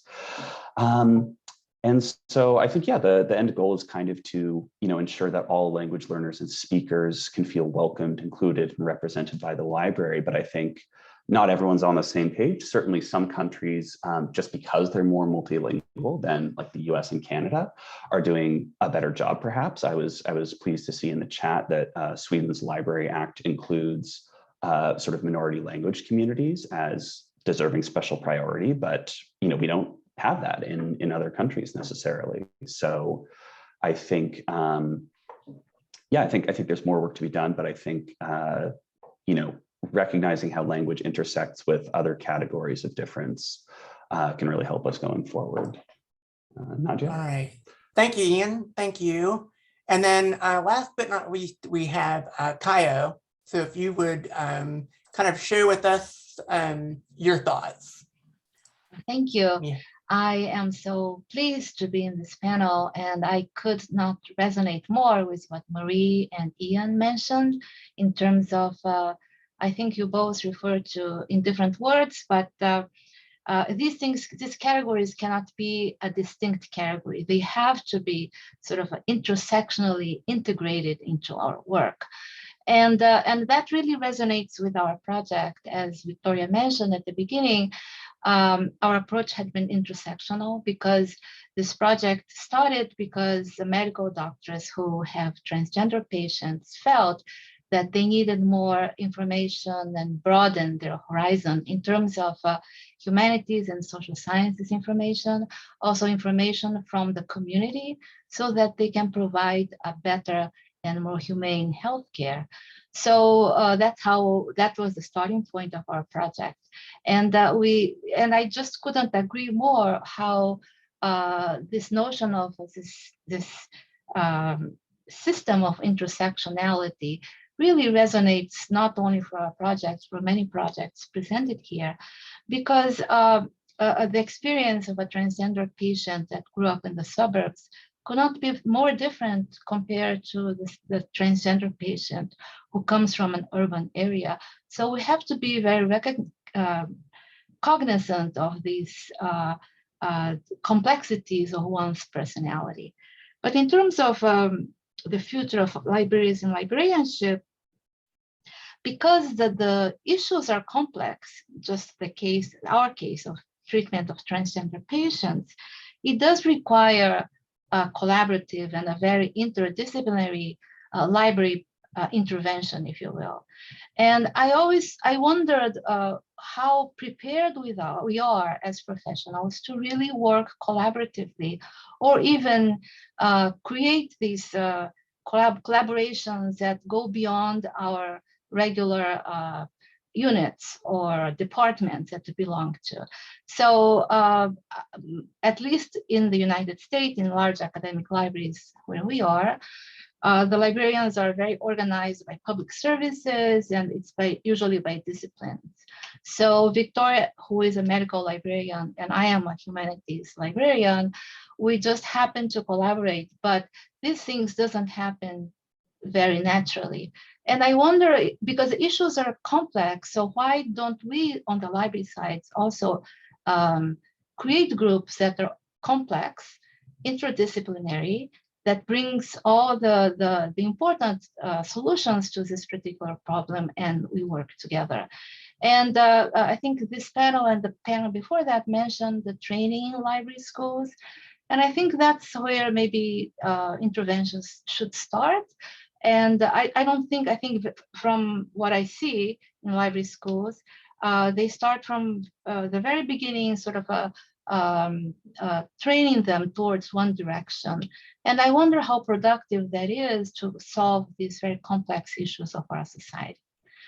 And we are sort of trained as a natural collaborators and interdisciplinary by nature. So with a little bit of more attention, I think you can become even more productive and potentially better collaborators, and also for interventions of libraries that we can provide.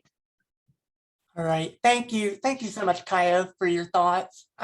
So our final question that I have prepared for you all pertains to just what are your final thoughts or ideas that you wish to share? And so if you would, please be sure to keep your response to roughly 2 minutes. And what I would like to do is start us off with Marie. So what final thoughts or ideas do you wish to share with everyone today? I have so many thoughts right now. All the presentations have been so great. Some of my final thoughts are that it's about responsibility. That as it is now, all the years I've worked in library, as I said before, there's been one person responsible for all of these areas. And it's often been one that either was part of a minority group themselves, or they had some kind of interest in it. So it's all been carried on one set of shoulders in a whole library system. And we need to change that. It needs to be written into library policies and library laws and so on. And then from my own professional standpoint, the information and communication that we put out, so many great programs and projects are not are like flying under the radar because it's not being portrayed in the right way, and so many it's treated like special use, special projects or special services, and I really feel strongly that we have to work on the way we communicate. We have to work on language and how we use graphics, pictures, and representation, both in the things we in libraries promote, books, materials, but also programs and events, but also representation of needs, and that means we have to be more aware of the diverse needs that are not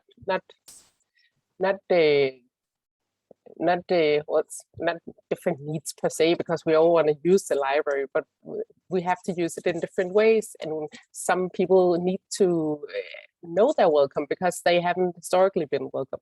So we have to work on how we represent different groups in language and pictures. And yeah, I think that's my final takeaway. You're all nodding, so that's there's great. there's a lot there to unpack. So yeah. Thank you so much, Marie. How about Ian and Nadia? So tell us kind of your final takeaways in roughly 2 minutes, if you would, please. Maybe I'll start in and then you can chime in.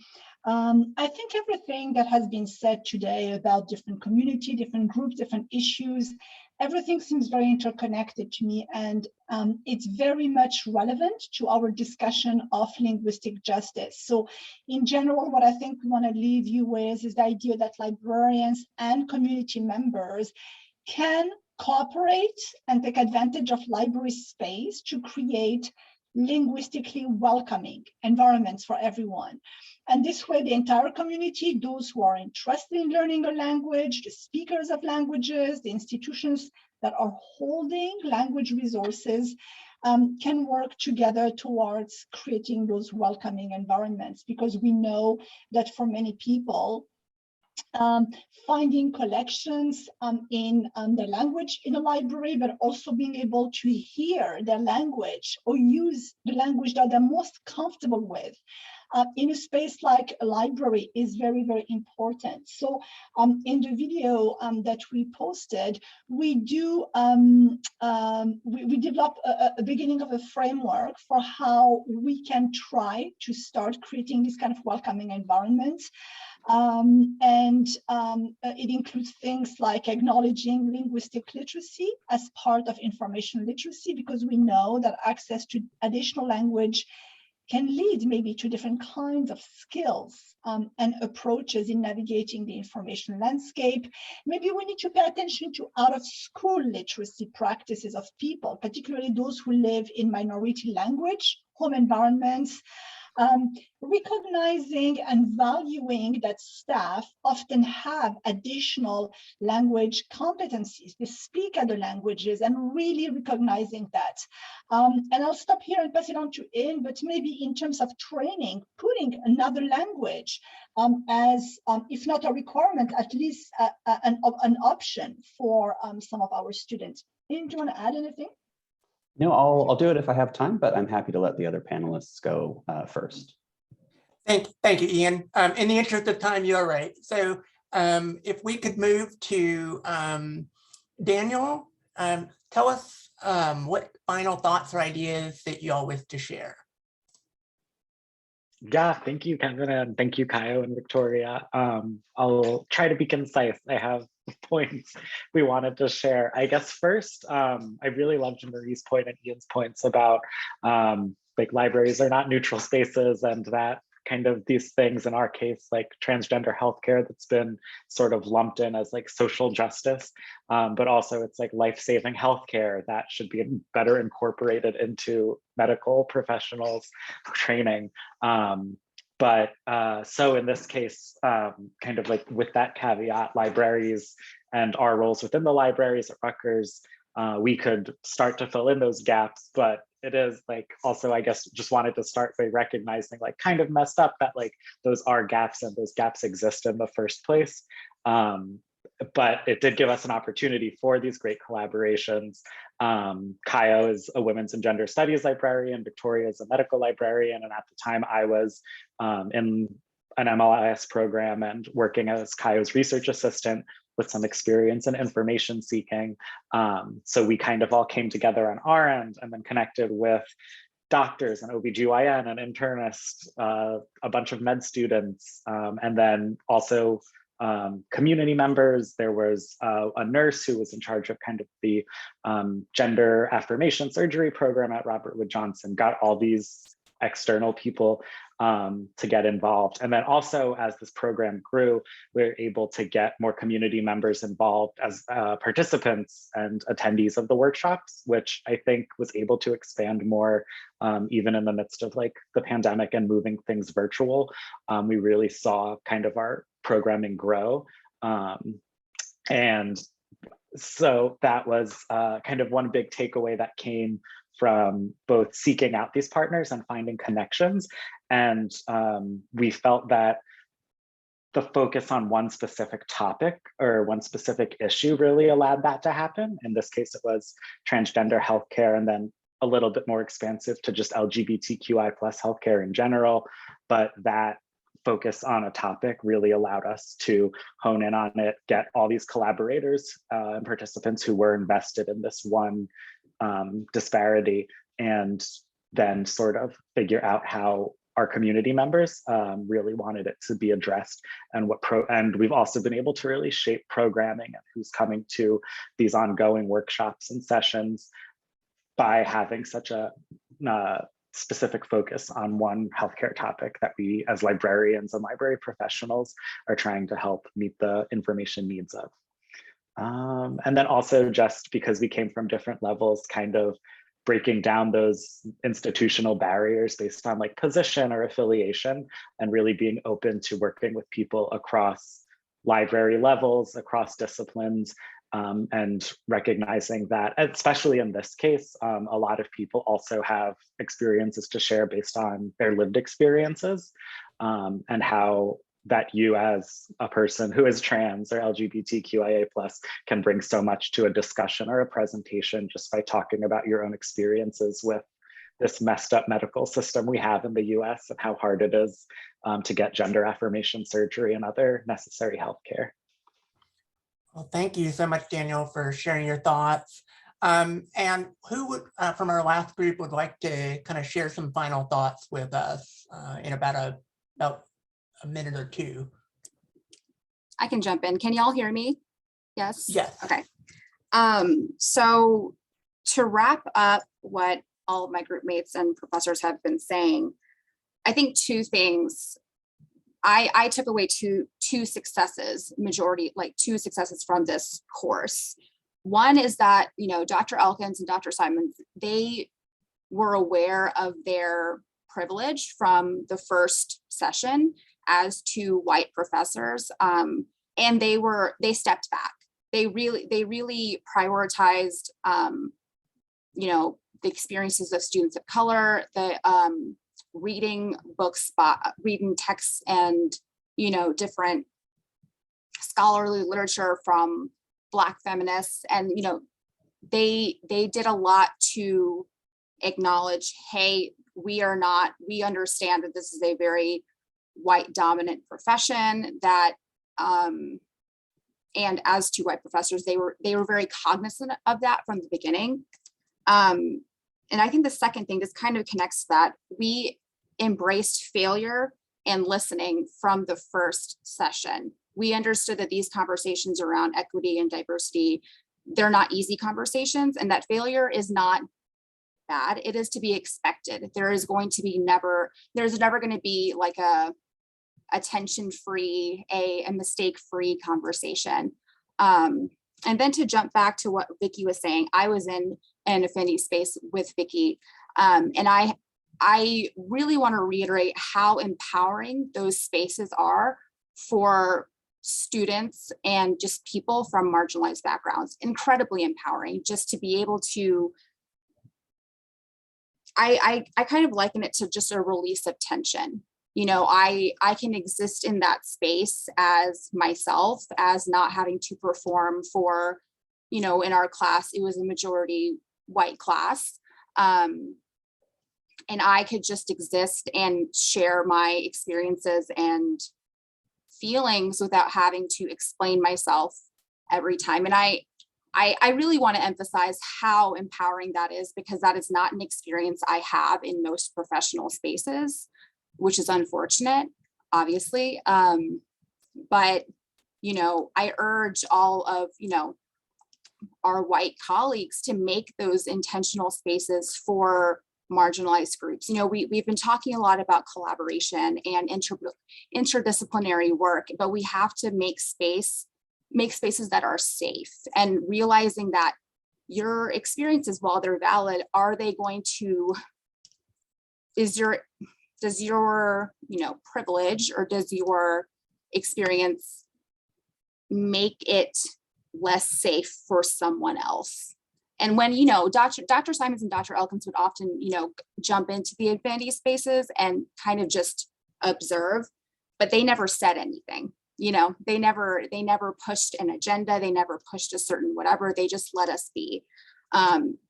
So I just really want to say that, you know, affinity spaces, they are extremely empowering for all, like, marginalized groups, at least, you know, based on this course.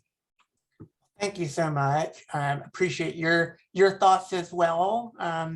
So I would like to now turn it over to our audience, our people who are very curious, I'm sure, to ask questions and have some thoughts as well.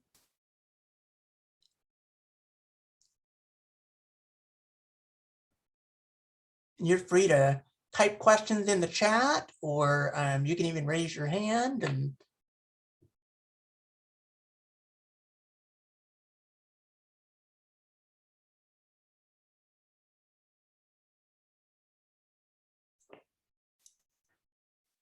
I just want to give a quick shout out to Sarah, also, who's on our paper. She is having some technical difficulties, unfortunately, but she is a very valuable member of our team. So I just wanted to shout out her as well.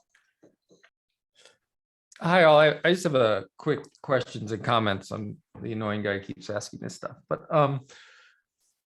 I hear the idea of creating affinity spaces, the idea of designing and inclusivity. And I think that one of the ways, one of the potential issues you get into is trying to be all things to all people. And I think that many ways that libraries have traditionally structured themselves is the idea that this group of professionals and paraprofessionals has to offer everything and be everything to all people.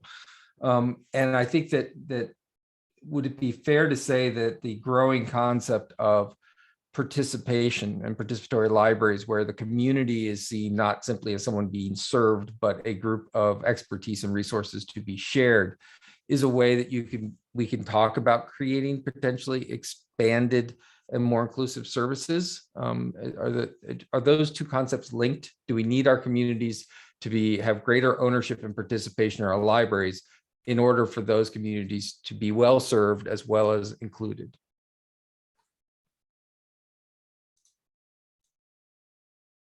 I mean, I'll jump in.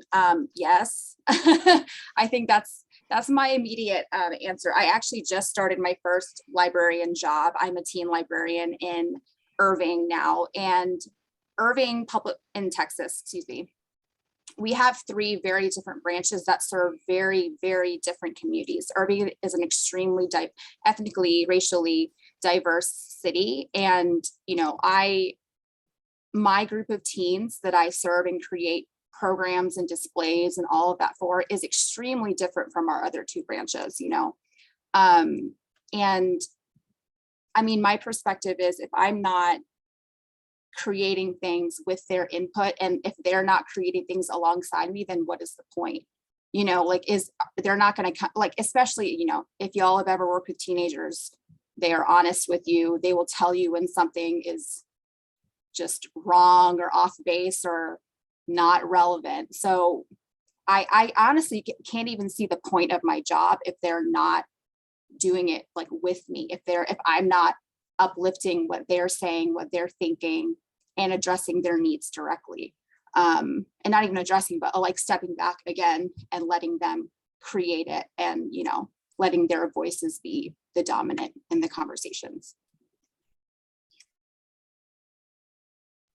To piggyback off Tulip and to kind of connect it to what everyone else has been saying, I think one of the things that I've heard across the day and across this specific group is the idea that you go into the community that you're looking to serve, whether it's linguistically, physically, right, with accessibility or specific groups of marginalized people, and you get their input.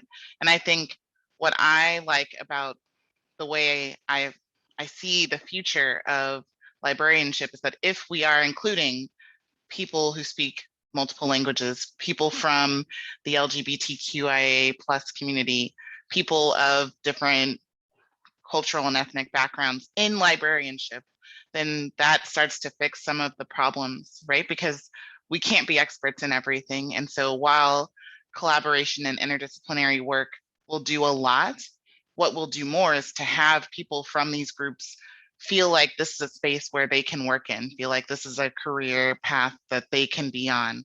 And that's what I've taken away from my time as a student, but also my time just in libraries. I grew up in a very homogenous and 98% white community. And, for a very long time, it was difficult to see myself in any of the roles. And so just more exposure to more people's, with more different backgrounds and experiences, I think does a lot to, turn the tide on those things. Dr. Katie? Thank you, Kevin. I think Vicky's point is really critical, and the idea of attracting, recruiting, and retaining people in the profession is something that it would be really nice to see more initiatives, or maybe another event where people can share experiences about what worked and what didn't. But we talk a lot about what we can do once people already come, who is included already and who is already participating in the library. But I think there are a lot of people who we are not reaching. And I think that being able to attract and recruit and retain in the profession folks who would never really think about librarianship as a chosen profession, as a prestigious enough for their family or whatever counts in a particular group is really critical. And I think that this is a conversation that we need to have more and think more about. And anybody who has any experiences to share, I would love to hear them. Thank you. All right, Ian. Yeah, I think I would agree in general that absolutely more, not just community consultation or participation, but active partnerships and leadership are necessary to actually make sure that we're actually serving all people to the same extent. I think there is kind of a caveat, which is that we need to actually make sure we have the material structures in place to follow through, because like Tulip said, you know, teens can sense bullshit, right? Other communities can do that too. And if we don't have those structures in place, you know, budgeting, staffing, funding, we end up just maybe tokenizing these groups for their difference, turning them off of the library, getting them to do labor for free. And so I think, you know, there are other things in libraries, like actually my other interest is precarious labor, and these contract and part-time jobs lead to an inability to build those kinds of relationships, that long-term connection that's necessary to work with diverse communities, diverse user groups, because if you're just there for a year, you're not, you know, there's not necessarily knowledge continuity. If you're working part-time, you're maybe not, you just don't have enough time to work on these projects, things like that. So again, everything is like interrelated, and it's kind of this balance between recognizing how everything is complex and intersectional, but also calling things out like disability, like language, in order to deal with them, because otherwise they just risk getting sort of lost in the mix, right? Yeah. Victoria, what would you like to add? One point just on something I see sort of changing in librarianship is increasingly your job, part of your job, to be effective, is to really seek out partnerships. I mean, that's how you stretch your dollar, but we really see ourselves as connectors. You know, we're the bridge. So it's sort of like, because everyone comes to the library, we actually know people who don't know each other. And so we say, oh, did you know he's working on this project and that's totally great for your students. You all should come and do a program in our space.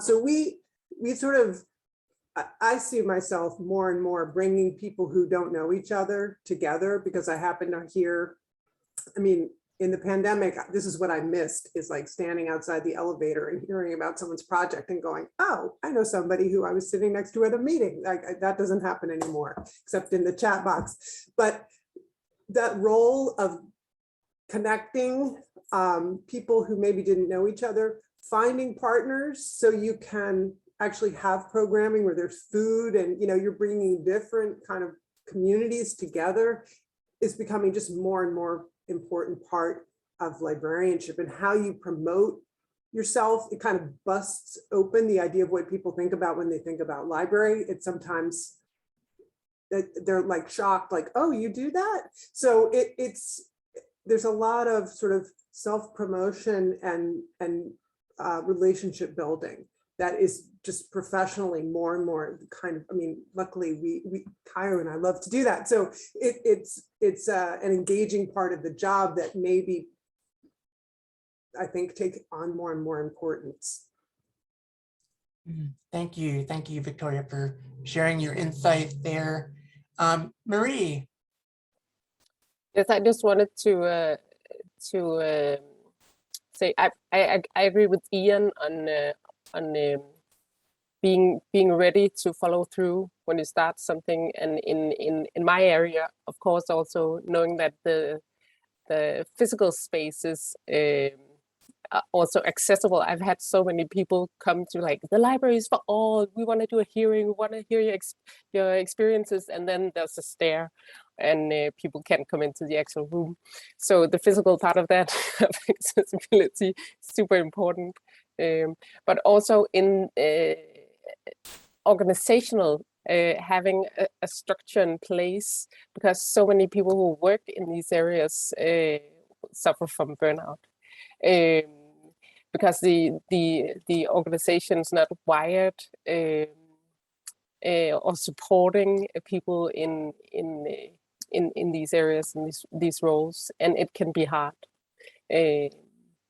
So yes, just in the physical building and in the organizational level as well, be ready to support. Thank you so much.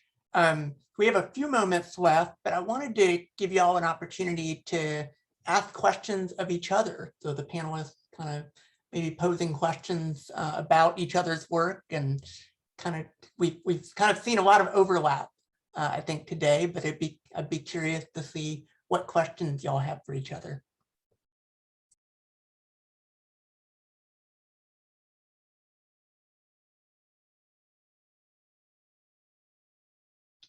Kevin, can Sure, I go ask ahead. you a question? Actually, I have a question for Nadia and Ian.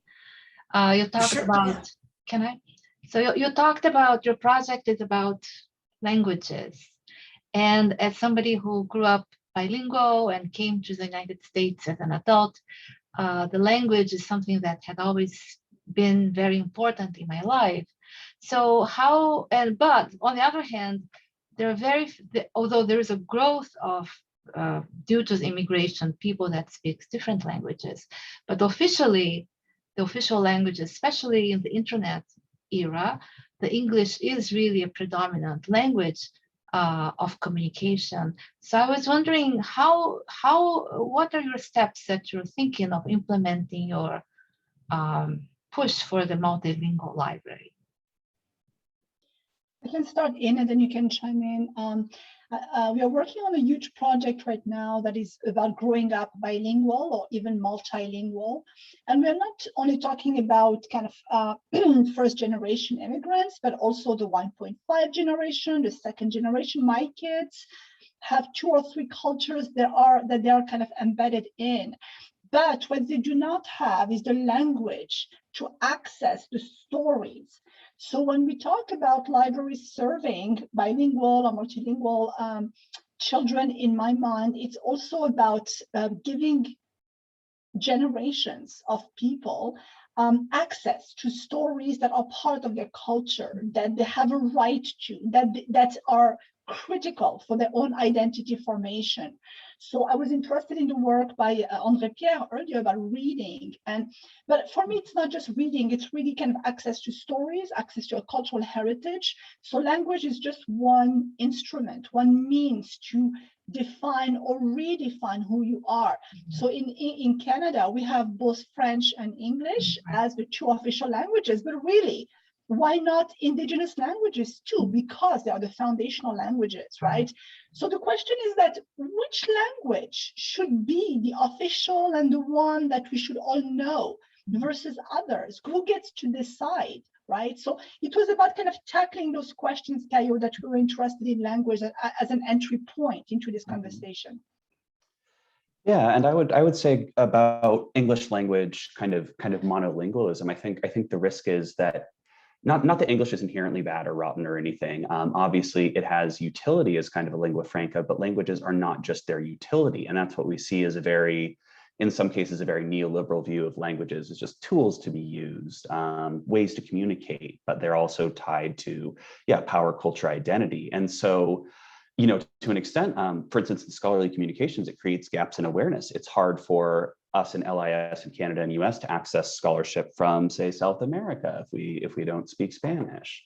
And I think it's kind of similar to what Marie is saying, like people can't even get in the library if the library is not welcoming to their language. If they just see a space that is textually, very English-based, if staff languages, other linguistic resources are not holistically integrated, they may not be interested, and so it's kind of, again, just kind of letting people do what they want with respect to their language, if that makes sense. If they want to learn English, great, but also if they want to use their own language, that should be encouraged. And I think we just see English as kind of the unmarked default, just like whiteness, maleness, cis heteronormativity, all those things, kind of the unseen entity against which all other differences measured, at least in Canada and the US.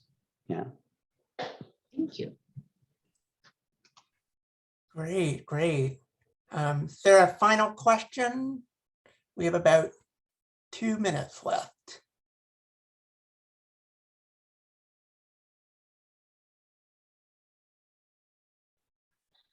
Maybe one for Victoria, Kevin, if I may. I mean, I really was interested in that patient care model, and how the healthcare professionals are really in some way trained, from what you're saying, in a more useful way to serve kind of the need of the communities based on various social determinants of health and so on. Can you elaborate a little bit about how you see what do we need to get there? I mean, we like to think we are like a user-centered profession, a caring, nurturing profession. What do you think? Are we doing a good enough job? What could we do differently, perhaps? I think in medical education, they don't have enough time to teach all that these students need to learn, and for continuing education in health professions too. I mean, think of all the research that has just happened because of coronavirus, right? I mean, there's just so much that they constantly need to be kept abreast with. I think what's very unfortunate in medical education now is students crave these personal patient experiences because they know it's going to help them be better doctors, to really get to know the full holistic person and help walk through a care plan for them. It's hard, the faculty say, you guys need to know the science too.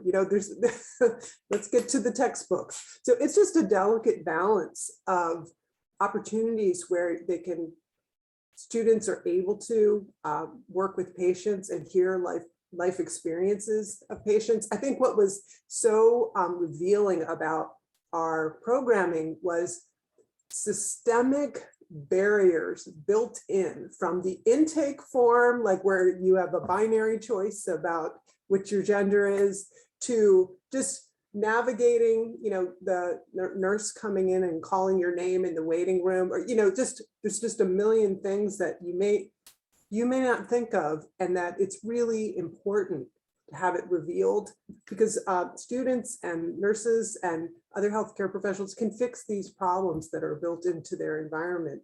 They need to have them revealed to them. So I don't know the answer. It's just the more opportunities that there are, I think builds on people's knowledge, comfort, familiarity, empathy, which are such important parts of thinking about someone's health. Thank you so much, Victoria. Well said. And this concludes our final session. Thank you so much again to our panelists for sharing their perspectives on EDI in group and social context. And been a pleasure. Thank you. Thank you, Kevin, and thank you kindly to everyone.